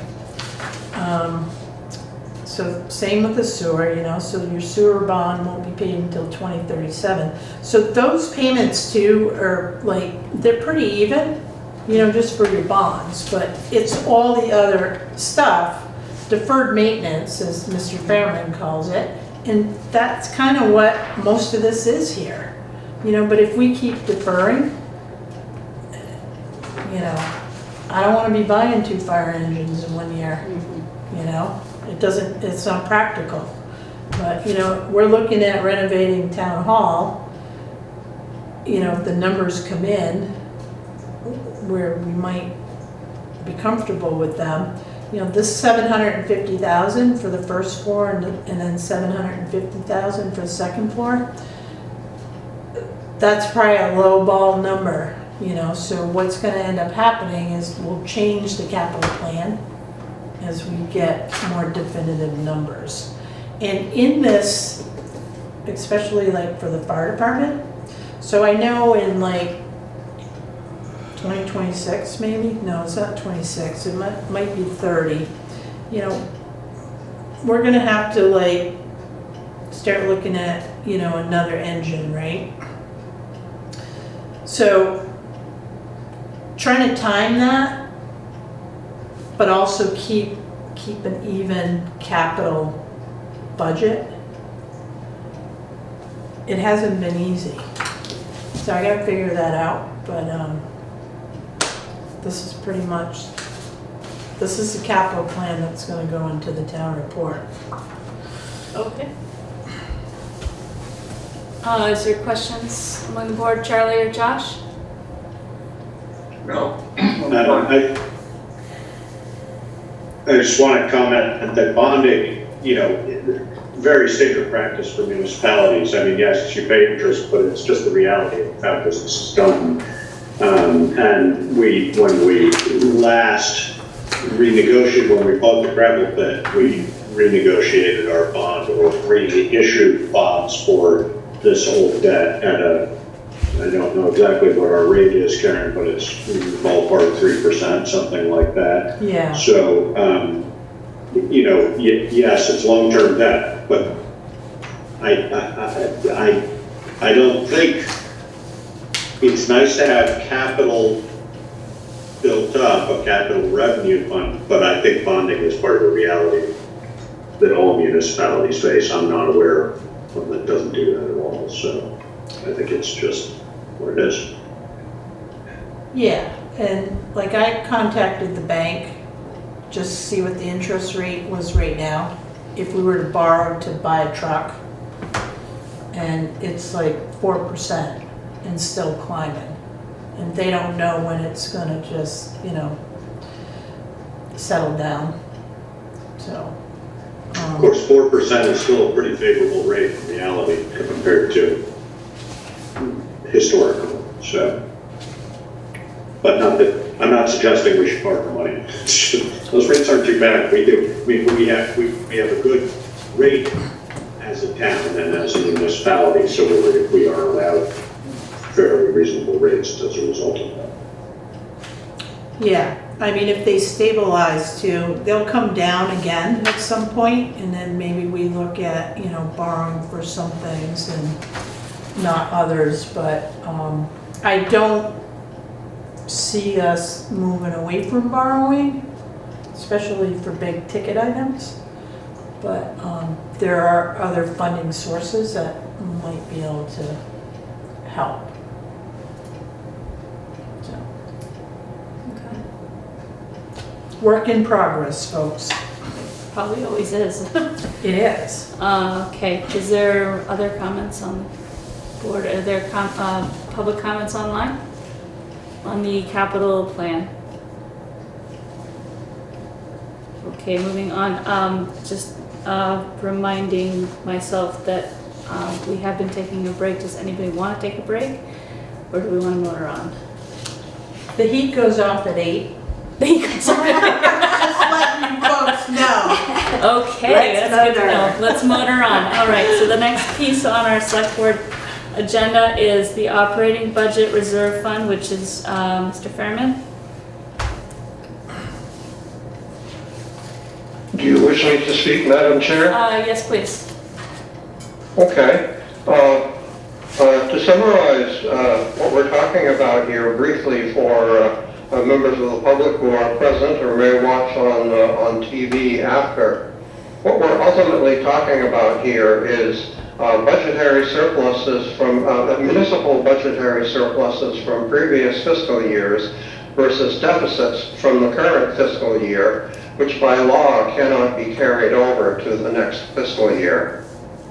Now, I know that I wrote you a letter, and I know that you received it not very long before you came to this meeting. Part of that is my fault because I was having some discussions with the town manager, and part of it I'm not quite sure what happened. So to put it into the public record, I do have to read it. I'll try to do so interestingly. Okay.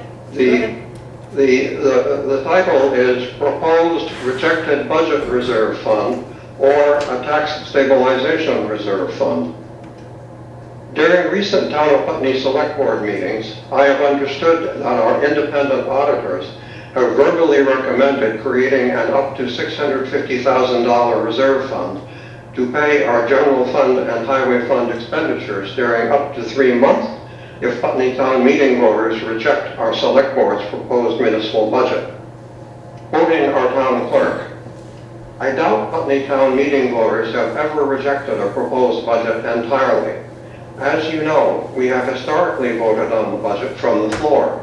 The mechanics of town meeting would typically involve amending the budget from the floor and the budget eventually being passed, unquote.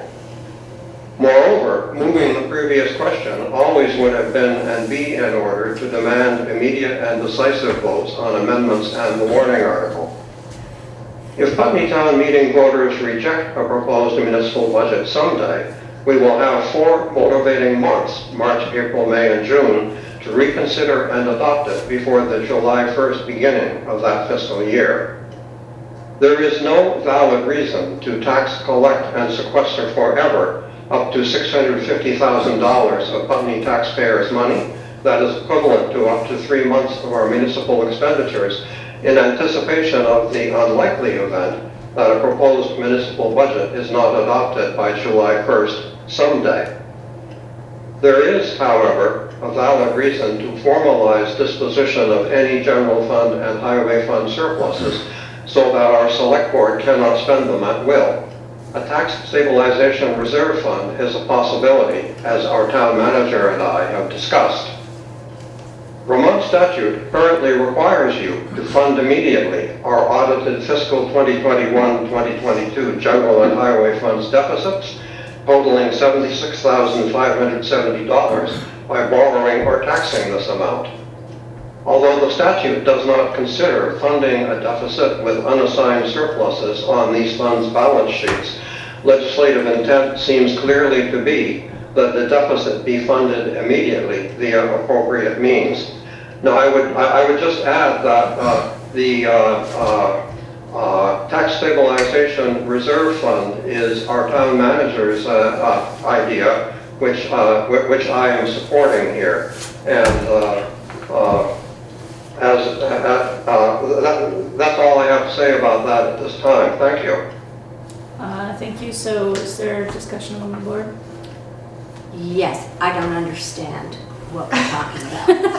So, can somebody explain it to me? I can. Thank you. So our audit showed that the general fund and the highway fund both had deficits of a combined deficit of $76,000. Right. Yeah. $570. So Mr. Fairman quoted this statute, which is the same one that our auditor actually sent me, because I asked the same question. Our unassigned funds of approximately $127,000. Hang on a minute. Where is it? Oh, it's not in that one. Hold on, excuse me. $127,015 is unassigned funds, okay?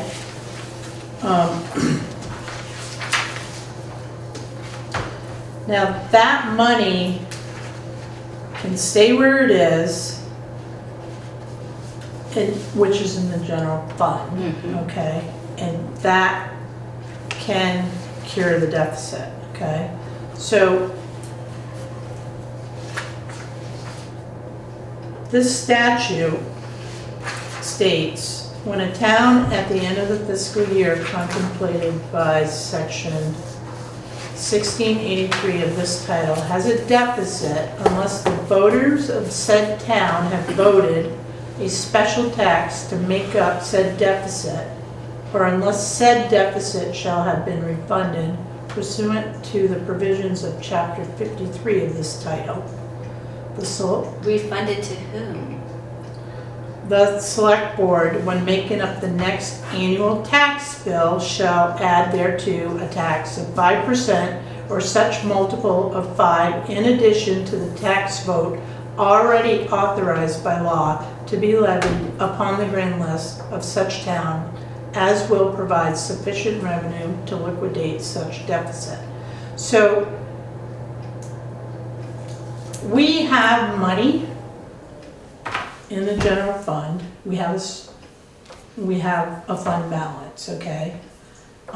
So we're not at a zero. So we're still operational. And the unassigned fund will stay where it is, because it will cover that deficit. So it's for emergencies.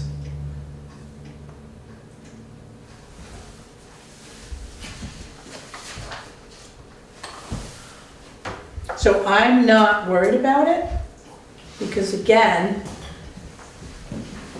if we're frugal with our spending, I think we're gonna come out of it. Come out of the deficit. We'll come out of the deficit with a reserve or a surplus. Okay. So as long as we're smart, because we know things are tight right now. It's like, so. And I forget what. Okay, so And I agree, Mr. Fairman and I did talk, and that's another policy, I think, a tax stabilization policy. So when we have something like a deficit,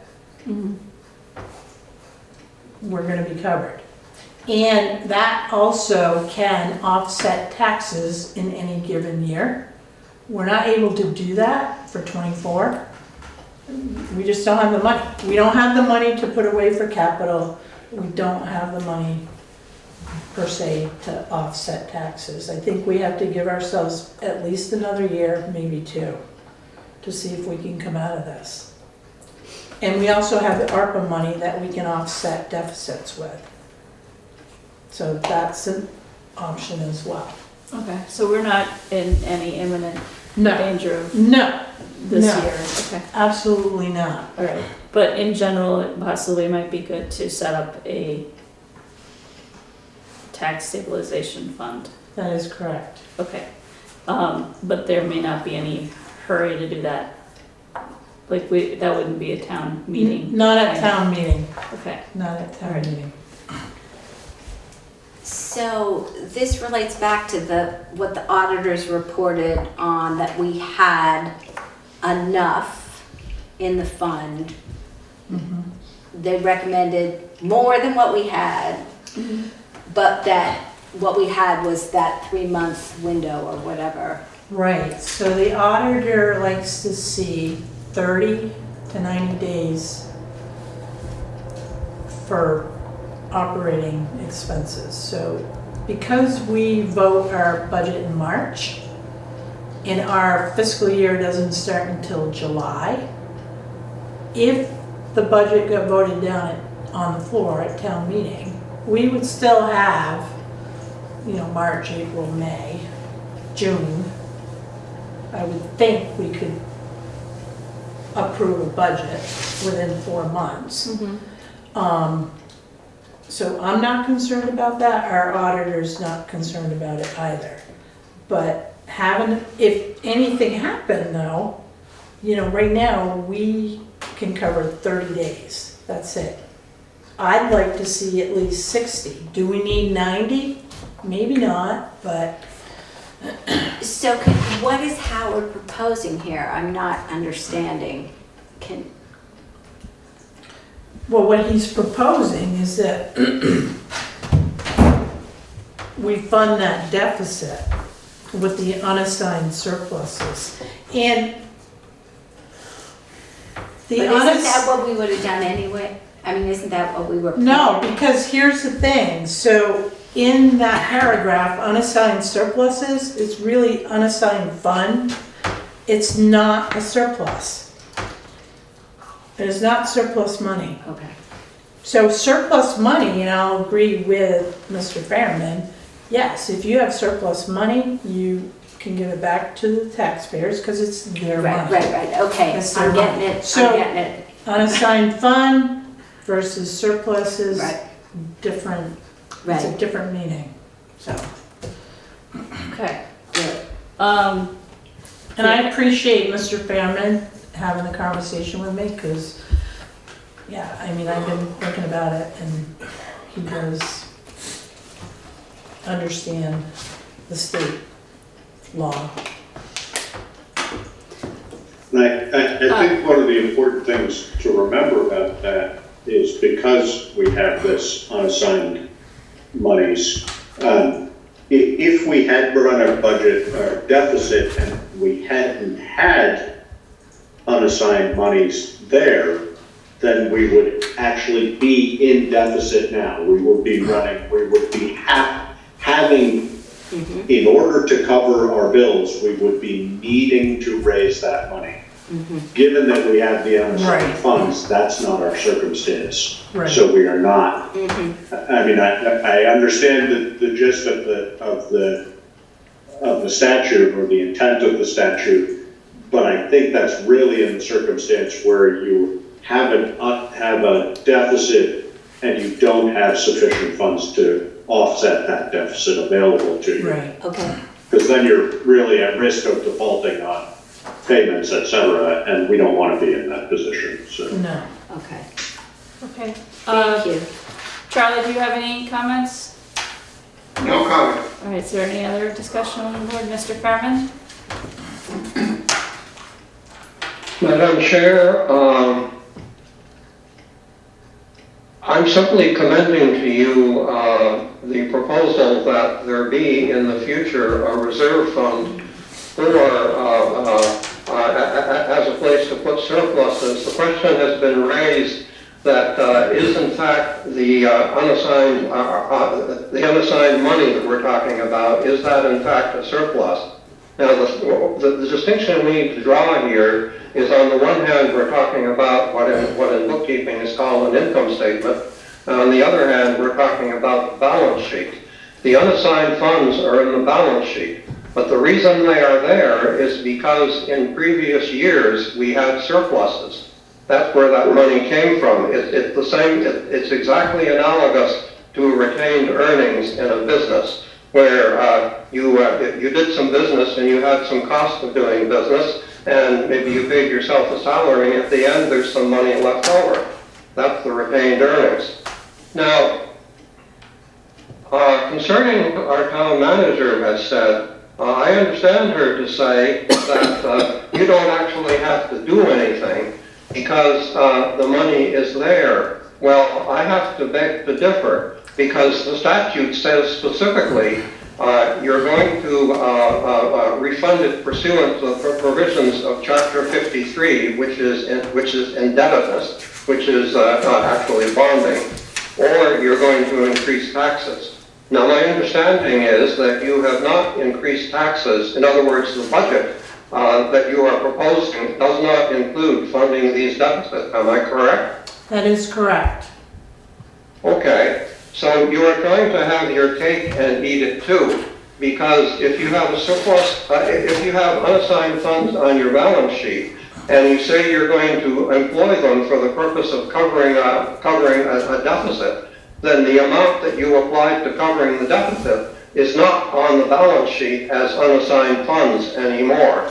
Now you may wonder, what do I know about this? Some years ago, when I lived in another town, the Selectboard, 18 past and present members of a 5-member Selectboard, had allowed a deficit to accumulate during 10 years, when it eventually amounted to $1.1 million.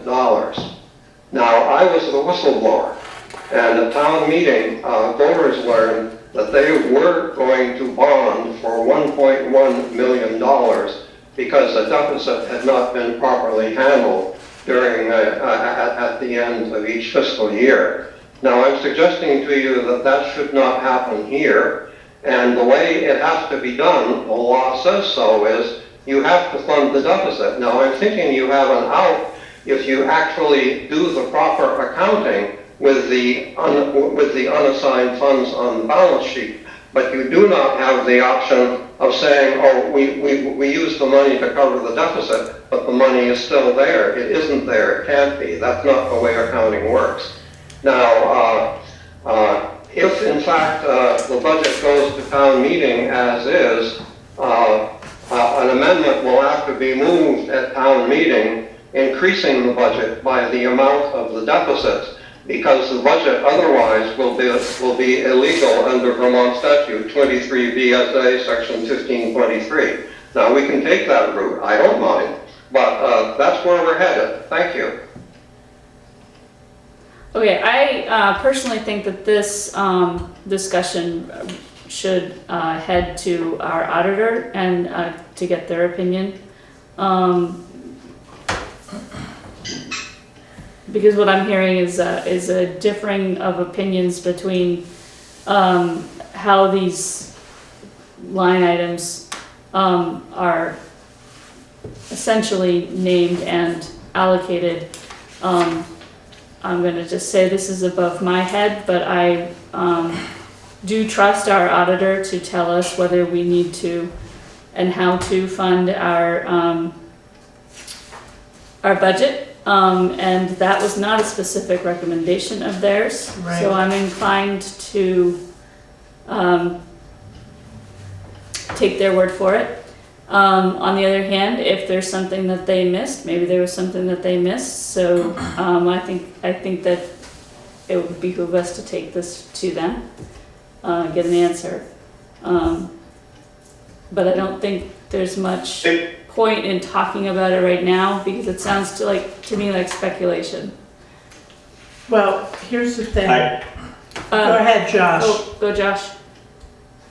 Yeah, I agree that it should be based on the opinion of the auditor. All due respect to Mr. Fairman and reference to statute, but I think that where it comes out in the accounting, Mr. Fairman, is that if that deficit had not been offset by unassigned funds in our current general fund, then our unassigned funds would total the difference, sorry, I don't have it right in front of me, but it would be the $127,000 plus the deficit would be in unassigned funds. But in fact, because we had unassigned funds, that offsets the value of that deficit. So I definitely understand what you're saying about not wanting to accumulate deficit over time, but the fact that we had surplus from past years offsets that, and we still have $127,000 in unassigned funds. So our unassigned funds would be greater by the amount that we were in deficit last year if that money hadn't been there. And I think that addresses the accounting issue, I'm assuming, because our auditors otherwise, I think, would have made it clear to us that we needed to manage it differently. Yeah, I think, Do you see it? I see this number here.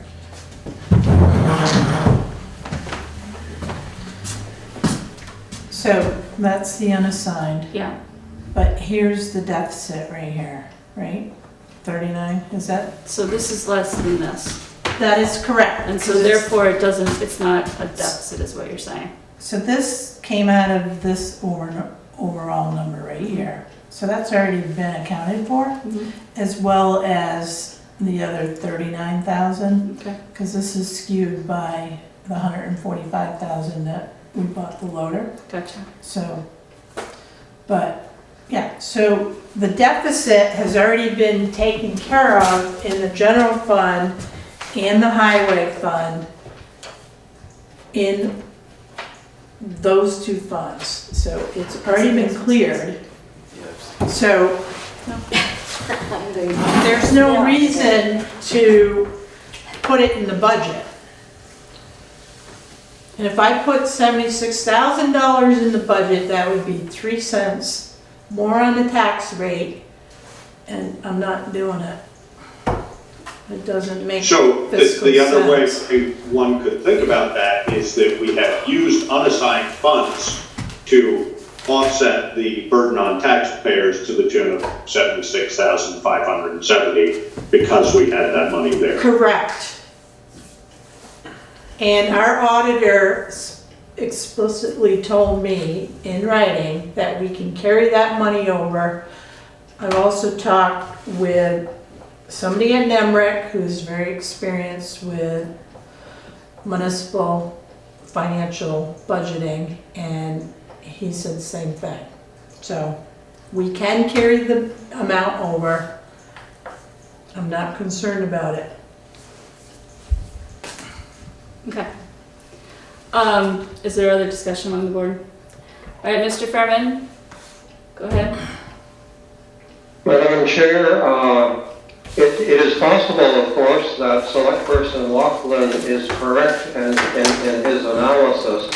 What is missing here is the bookkeeping entries showing exactly how this was done, especially as there are no unassigned balances in the highway fund. So with that in mind, I am formally requesting that at the next meeting, if not before, our Town of Putney Select Board, Town Manager, or our independent auditors provide the actual bookkeeping entries by which the liquidation of the deficit was accomplished. Because It's on the list. If not, we will have to bring this up at town meeting, because the statute is clear. You have to fund the deficit either by borrowing or by taxation.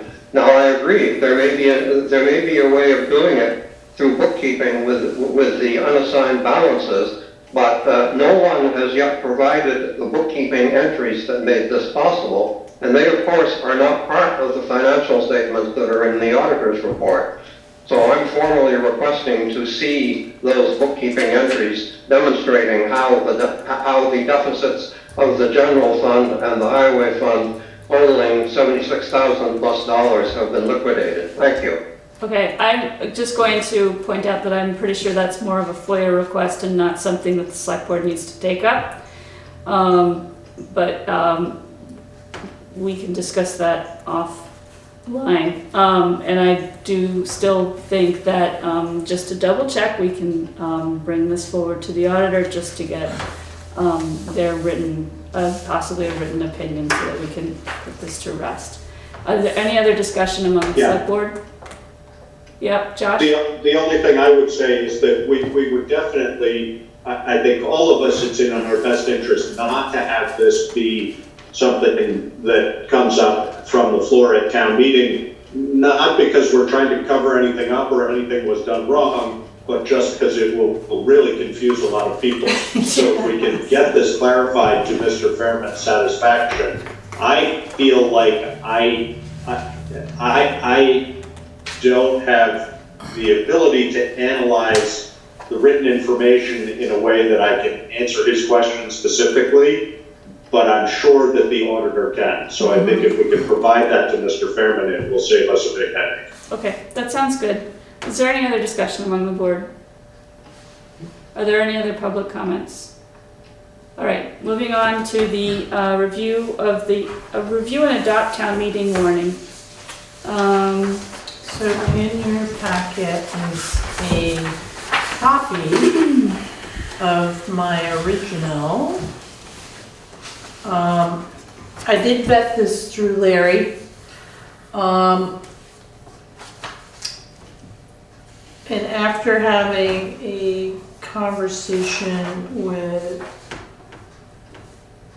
Selectboard Laughlin, Article 8, I would like to strike completely.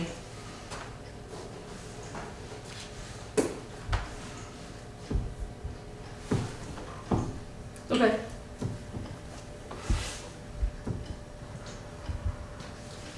And then, I'm happy to address that quickly if we want. Just the thinking and the discussion Karen and I had regarding that was just that if we specifically put it into a capital reserve fund, it is only then able to be spent on a capital reserve project. Okay.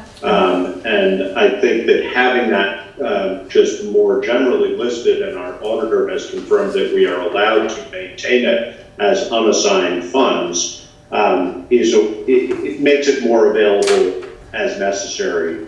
And I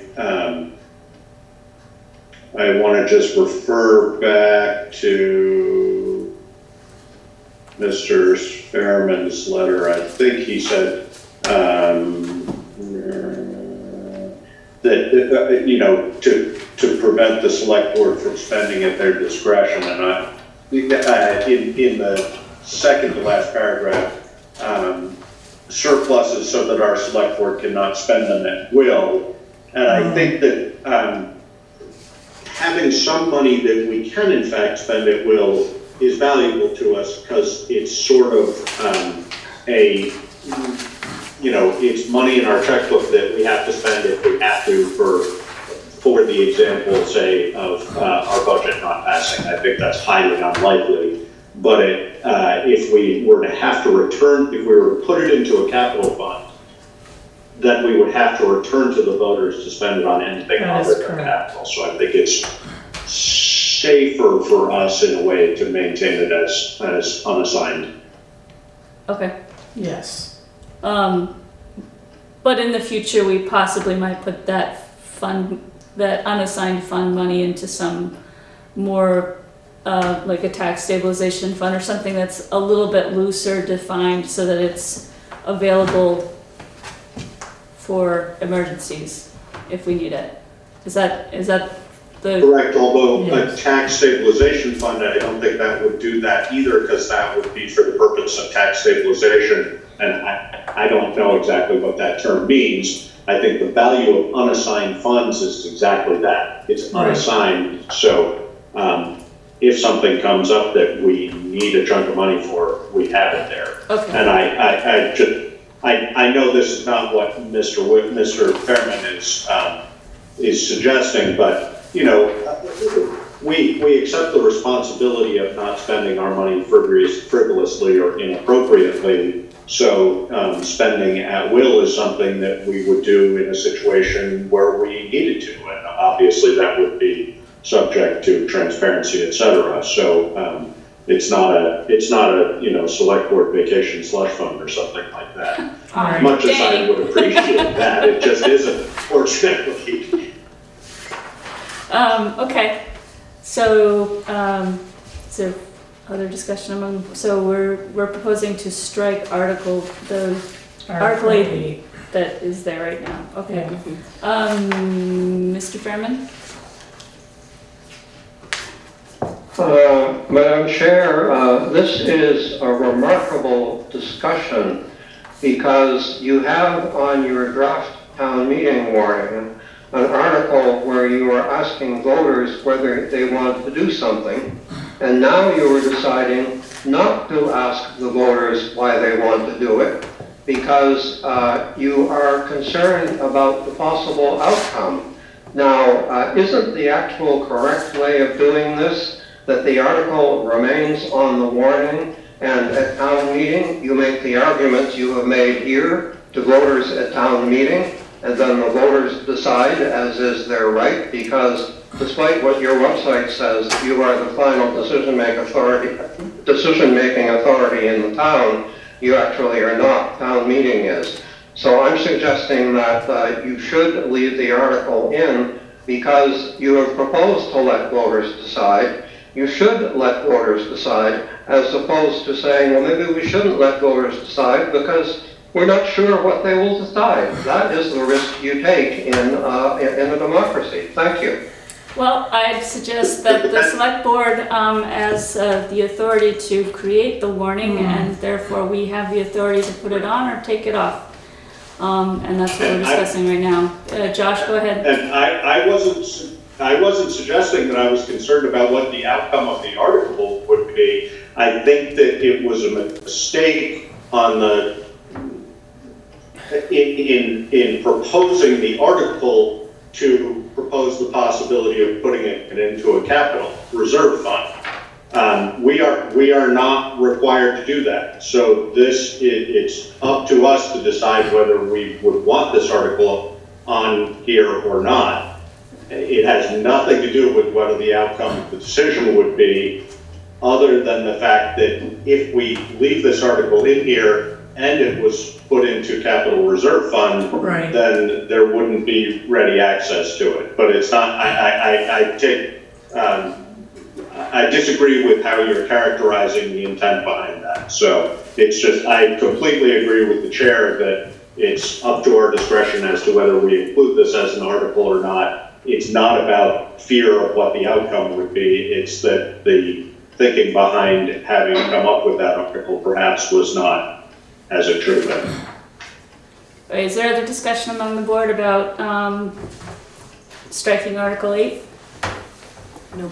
Right, is there other, so what else are we, how do we normally, we do this as a whole after discussing it? Yeah. Okay, so are there other articles that, do we want to go through each one?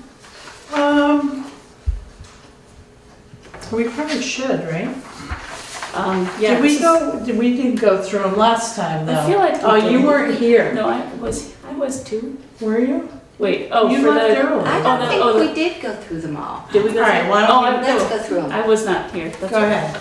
I did see the meeting though. Okay, so we'll just go through all of them, right? Right. All right, 'cause so- I don't believe, we don't typically do that. We don't? Good, but I don't know that it's necessary. It's kind of hard for people to like follow along, but I mean, Well, do we want, I don't have to go through them all. I've already read it. But if we want to go through all of them, I'm willing to do it. okay. What do people? Oh, I thought you were saying vote individually on it. Oh, no, No, just no, go no, through no. each one. Just go, just to say what we're doing. What the end. No, that's results. fine. I thought you were proposing that we vote individually. No. No. Okay, so That sounded cumbersome. it does. So I will basically, I'll read this and I'll start. Okay. So Article 1 is to choose all town officers required by law to be elected by Australian ballot. Article 2 is to elect 3 trustees to the Putney Public Library Board from the floor. Article 3 is to see if the town will accept the report of the last town meeting. Article 4 is to hear and act upon the reports of the town officers. Article 5 is shall the voters of the town of Putney authorize general fund expenditures for operating expenses of $1,668,226, of which $1,304,351 shall be raised by taxes and $363,875 by non-tax revenues for the fiscal year beginning July 1st, 2023 and ending June 31st, 2024. Article 6, shall the voters of the town of Putney authorize highway fund expenditures of $1,653,419, of which $1,075,569 shall be raised by taxes and $577,850 by non-tax revenues for the fiscal year beginning July 1st, 2023 and ending June 30th, 2024. Article 7. You want me to jump in, Eileen? Yes. Article 7, shall the voters of the town of Putney authorize the select board to purchase a new highway truck with accessories at a cost not to exceed $60,000 to be paid from the Highway Capital Reserve Fund. I will read Article 8 for the record just so that it's here and then note that we are striking it. So Article 8 is shall the voters of the town of Putney authorize the sum of $127,015 to be transferred from the fiscal year 2021-22 budget general fund unassigned funds into the Capital Reserve Fund previously established by Article 23 at the annual town meeting of March 7th, 1989, which will not be included in our, or I would suggest we don't include it. Article 9, shall the voters of the town of Putney exempt the Putney Community Center from municipal and educational taxation on the improvements, appurtenances, and land located at 10 Christian Square, Lot 30, 51, 23 for a period of 5 years, beginning April 1st, 2023, as authorized by 32 V.S.A. Section 38327. Article 10, shall the voters of the town of Putney exempt the Putney Community Center from municipal and educational taxation on the improvements, appurtenances of land located at 39 Sand Hill Road, Lot 7340 for a period of 5 years, beginning April 1st, 2023, as authorized by 32 V.S.A. Section 38327. Article 11, shall the voters of the town of Putney authorize the treasurer pursuant to 32 V.S.A. 491 to collect current taxes. Article 12, shall the voters of the town of Putney authorize payment of real property taxes for the ensuing year in 3 installments, with the due dates being the 3rd Friday in the month of August, November, and February, by physical delivery to town hall, delivery to town hall postmark, or by online payment or on or before that date. Article 13, shall the voters of the town of Putney authorize the select board to sell or otherwise convey property acquired through tax sale proceedings.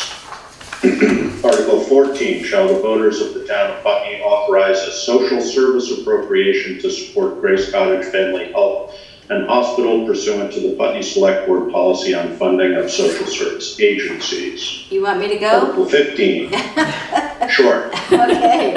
Article 15, shall the voters of the town of Putney authorize a social service appropriation to support Next Stage Arts Project for community blood drives, space sharing for Putney Food Co-op, and Vermont Council on Rural Development, hosting public offerings including the Osher Lecture Series, community meals, and other community services pursuant of the Putney Select Board policy on funding of social service agencies. Article 16, to transact any other town business that may legally come before the annual town meeting. The following are non-binding for discussion purposes only. Non-binding. A, shall the voters of the town of Putney authorize the Select Board to purchase from Putney Community Center, lot 070340, located at 39 Sand Hill Road, known as Cooper Field, containing approximately 10.2 acres, for a sum not to exceed the assessed value of $147,900. The source of funding to be determined and use of the property to be subject to such terms and conditions as the Select Board may deem appropriate. Non-binding. B, shall the voters of the town of Putney vote to create a town recreation board to be governed by a board of trustees elected at the annual town meeting commencing in March 2024, to consist of not less than 5 but not more than 7 trustees with staggered terms up to 3 years. Dated this 25th of January 2023 at Putney, Windham County, Vermont. All right. Thank you everyone for reading those articles. Okay, so is there discussion among the board on any particular article? So can I just, oops, go ahead. Josh? I'm just wondering, question why non-binding A would be non-binding? Is that just because we don't have details sorted out enough to make it binding if we chose? So the way Larry explained it, Josh, was that because we're putting it out there for discussion and basically talking to the community about it and having them decide, pretty much. Okay. And he feels this is the best way to approach that one and B.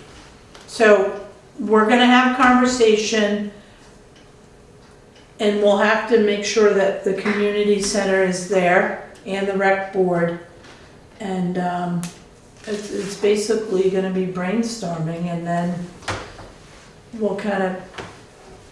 we'll know how the community feels about those and if they want us to move forward with those 2 non-binding articles. I would think also that since we don't know exactly where the source of funding is coming from, Right. we would also, I don't know that we'd be able to have it be binding. Right, and we can discuss that on the floor. Yeah.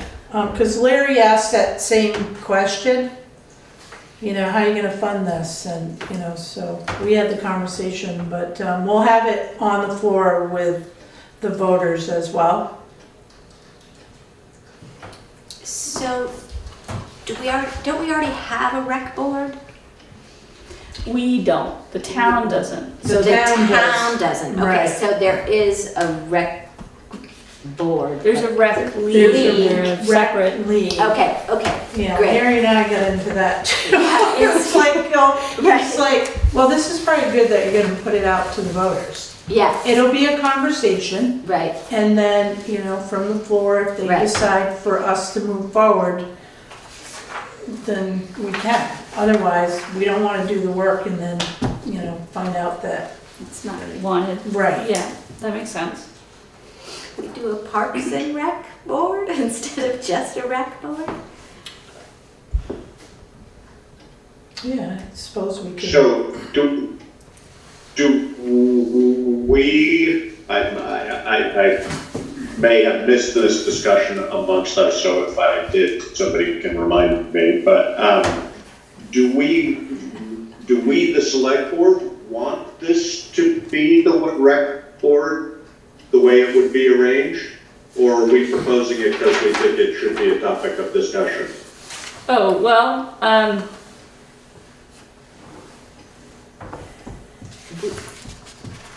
mean, We've never decided. I don't think we ever decided, but I think that's, I don't think we have to because this is non-binding, so I think this is more a proposal to the town, is this something that you want? I don't know that we have to be that specific.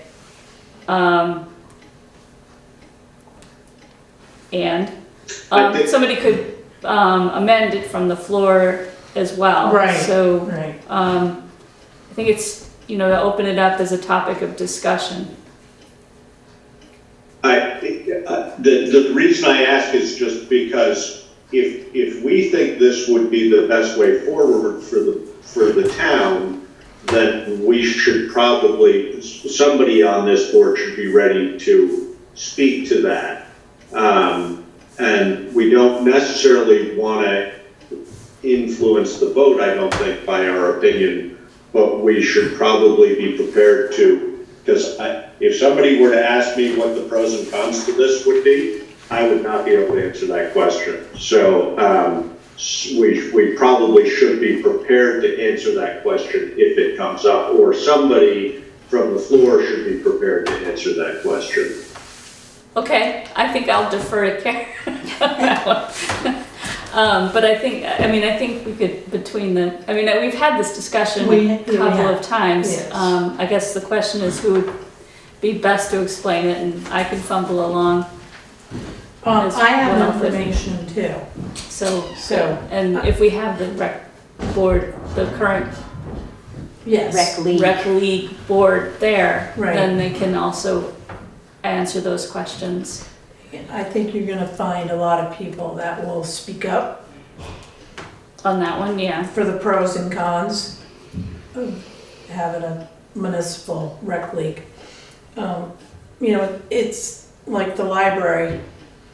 They couldn't get grants unless they became a public entity. And this is the main reason why this article, this non-binding article, is going to be on the warning. It's up for discussion by the community and the voters. So that in itself, that piece of information about grants is valuable. That's all I'm saying, is I just think that we should be ready to speak to the pros and cons, because otherwise people will take one look at this and say, I don't know, why would we? Why wouldn't we? Right. So We already have one. What are you talking about? Yeah. exactly. I mean, we're already paying a director and a concession person. Yeah. So at some point, there was a town, the rec league took care of the pool as well as the sports. Now the town has the pool and they just have the sports, so I don't know what happened. I have no history, I cannot find any information about it. I'm It's like, magic. how does this work? I'm like, it's strange to me. Is there other discussion among the board on that piece? Mr. Fairman? Madam Chair, pardon me just a moment while I switch on my screen to the articles. Yeah, non-binding A and non-binding B, I'm noticing a difference in the wording.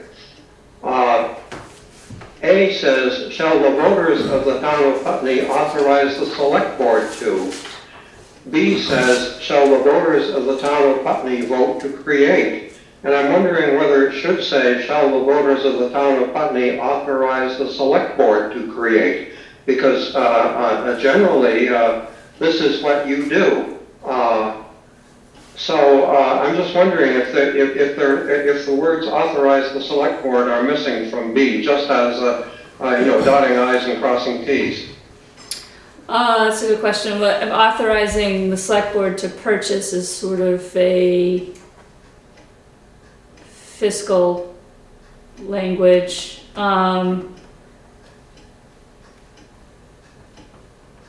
In neither one, since it's non-binding, I mean, Right. we could do it any way, but which isn't. I mean, that's not I mean, create a town recreational board is too. I mean, Larry wrote it, I'm just saying Larry we'll wrote blame it. Larry. But if we want consistency, Yeah. You wanna it say makes authorize? sense. Yeah. So we can just add that. Shall the voters of the town of Putney authorize the select board to create?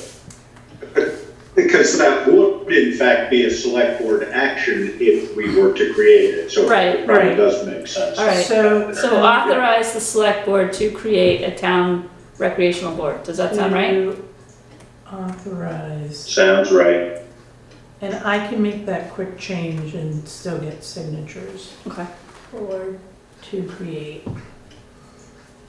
Okay. All right. Are there other changes or comments on any of the articles? We have not had a motion yet. Does anybody want to make a motion? I'll make a motion to accept the articles for 2023 annual meeting and take out article number 8 And and change make the... the changes on non-binding B. Okay. Is there a second? Second. Second. Oh, wow. Okay. So it's been moved and seconded to approve the town warning for the 2023 warning for annual meeting, striking Article 8 and making the changes to the wording of non-binding B. Is there further discussion among the board? No. Are there other online public comments? Josh and Charlie, you're good? We're good. All right. I'm good. Okay. Hearing no further discussion. All in favor? Aye. Aye. Aye. Okay, all opposed? All right, we have a town warrant. Thank you. Okay, so the next piece is Thank you. other business, closing comments, or SB Addenda. Does anybody have any other business? Select No. board? Other business online, Mr. Fairman? Madam Chair, I'm offering a heads up here. Supreme Court of Vermont, I emphasize right up front, I'm not a lawyer, but I follow these matters. The Supreme Court of Vermont, January 23rd, 2023, the full bench issued a decision in Ferry versus the city of Montpelier. And you may have heard about the city of Montpelier, of course, has a charter, and the legislature authorized them to allow non-citizens to vote in municipal elections. Yeah, I did Yes. see that. And the court upheld this.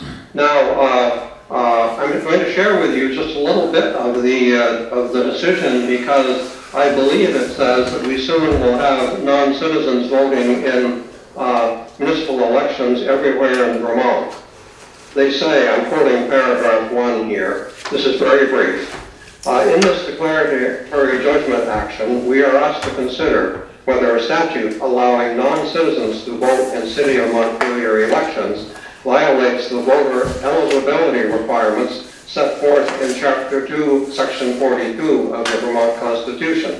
My comment, which says that the voters must be citizens. They say, I'm going to find my place here, however, we conclude that the statute allowing non-citizens to vote in local Montpelier elections does not violate Chapter 2, Section 42, because the constitutional provision does not apply to local elections. Now, I'm giving you a heads up because this has really not made it into the news yet, but once again, I emphasize I'm not a lawyer, but it seems to say that what applies to Montpelier most likely applies to every town in Vermont. So I suspect this is going to be coming up, that someone will say non-citizens should be allowed to vote in Putney, and in town of Putney elections, and you may wish to consult your town attorney as to whether you need to address this, and if so, how, so you can be ahead of the game. As I say, I'm not a lawyer, but I do follow these matters, and I'm just raising this because it may well show up here in Putney. Thank you. Okay, thank you. Swift? Thank you. Sorry, it takes me a minute. Yeah, so 2 things. One, I wanted to acknowledge Martin Luther King Day last week, and I wanted to read a statement from Mark Thurman that he wrote, that he offered that I could share. And it says, Happy Martin Luther King Day, Jr. Day. Today isn't just a day off. Today is a day of hope, a day of believing and communicating and coming together to understand how amazing it is to live in the dream that Dr. Martin Luther King Jr. spoke of and believes in. I hope we can all understand the privilege we have to know and set and talk to the person next to you who is from a different state or city, whose hair color isn't the same as yours, whose skin color is different, and a choice of vocabulary and language is also different from yours. Understand how it is a graceful privilege to breathe in and out and live within the dream of Dr. King. Please just take a moment to understand what a privilege we all have in this day and time to see that if Dr. King's dream can be a reality, why can't yours? So why allow anything or anyone to stop you from believing in yourself and helping others to do the same? So as we enjoy this day, relaxing and enjoying ourselves with family and friends, please take a moment to celebrate a person, a parent, a sibling, a spouse, someone who has, for all people, no matter their race or gender. King believed in a dream he was unable to live in, but believed that we could. And yes, I know believe that we could. And yes, I know that there's so much work to be done. But if Dr. Martin Luther King Jr. showed us anything, is all we must do is believe and come together. Thank you. I always love how his writing is so fun. He's like really just so cheery, and I'm impressed by where the call to hope and joy when I read Mark's writing. So that was from Mark. So thank you for taking time and space for that. The Equity Committee is working on finalizing a calendar of days and things that we'll acknowledge. And also that could be changed anytime with any edits from the community. I also want to just, maybe I missed in the beginning of the meeting, but it was passed that meetings can be fully remote now. That is correct. Yes, it was apparently reluctantly signed by the governor. Reluctantly. All right, cool. Long story, I think, but yes. Hey, Swift, when you're putting together that holiday thing, can you run it? Can I see a copy of it and provide some feedback and just be involved in that? Does that work for you? Yeah, absolutely. Great. Yeah, it's not holidays. It's right now. It's written as monthly observances. Monthly observances of. And then I think we also have some holidays on there, but I'm thinking of just removing the holiday piece because we do have the holiday policy that you are all doing. That's what I thought we were talking about. Okay. No, we're not talking about that. This is just when you hear me talk and go, hey, it's Women's History Month, here's a little thing. That's, okay, no, I was talking about. Just for the Equity Committee, and that would be formalized. Right now it's informal. Okay. Right. No, I was talking about the holiday. Yeah, and that resolution, the list of holidays we have, I don't know if the Equity and Inclusion Committee has been able to look at that, but it would be helpful to get some feedback, because I never ran it by you guys. Except for you. So. Oh, I didn't know you edited it. No, I mean, I didn't know that you had edited it. Last I heard is that you folks wanted some more communication with more religious people. In the no, I haven't done anything with it since then. Okay, me neither. Okay, well, then that makes two of us. All right, and since we're acknowledging observances, happy Lunar New Year. It's the year of the rabbit. It's supposed to be a more peaceful, introspective year. So, thank you. Let's hope for that. Is there any other? Can I say one more thing? Yes, go ahead. I think what I'm inclined to do is to have the Equity Committee be in charge of the monthly observances, which are a little bit more long-winded, and to give you a list of holidays that we would recommend that you say that to. Like, oh, it's Christmas week and Hanukkah and like happy holidays to everyone. That would be on you folks, and that could be part of your calendar. And then we would do the monthly observances. I think that's what makes more sense to my brain, because that seems like more brief and that it's coming from you all. And then the monthly observances, which are much more equity based, would be us. Sounds like a fair division of labor. Okay. Is there any other comments on the board? I just hope you feel better. Thank you. Yeah. Is there any other public comment online? All right, hearing none, let's have a motion to, first, before I do that, jumping the gun. Our next meeting date is February 8th, 2023, here in Town Hall and on Zoom. Can I hear a motion to adjourn? Motion to adjourn. Second. Right, It's, don't go anywhere, let me just fix this. All right. so you can sign it. Okay. wait, hold on, I haven't done this. All in favor? Aye. Aye. All right, thank you, everybody. Good night, everyone. Bye.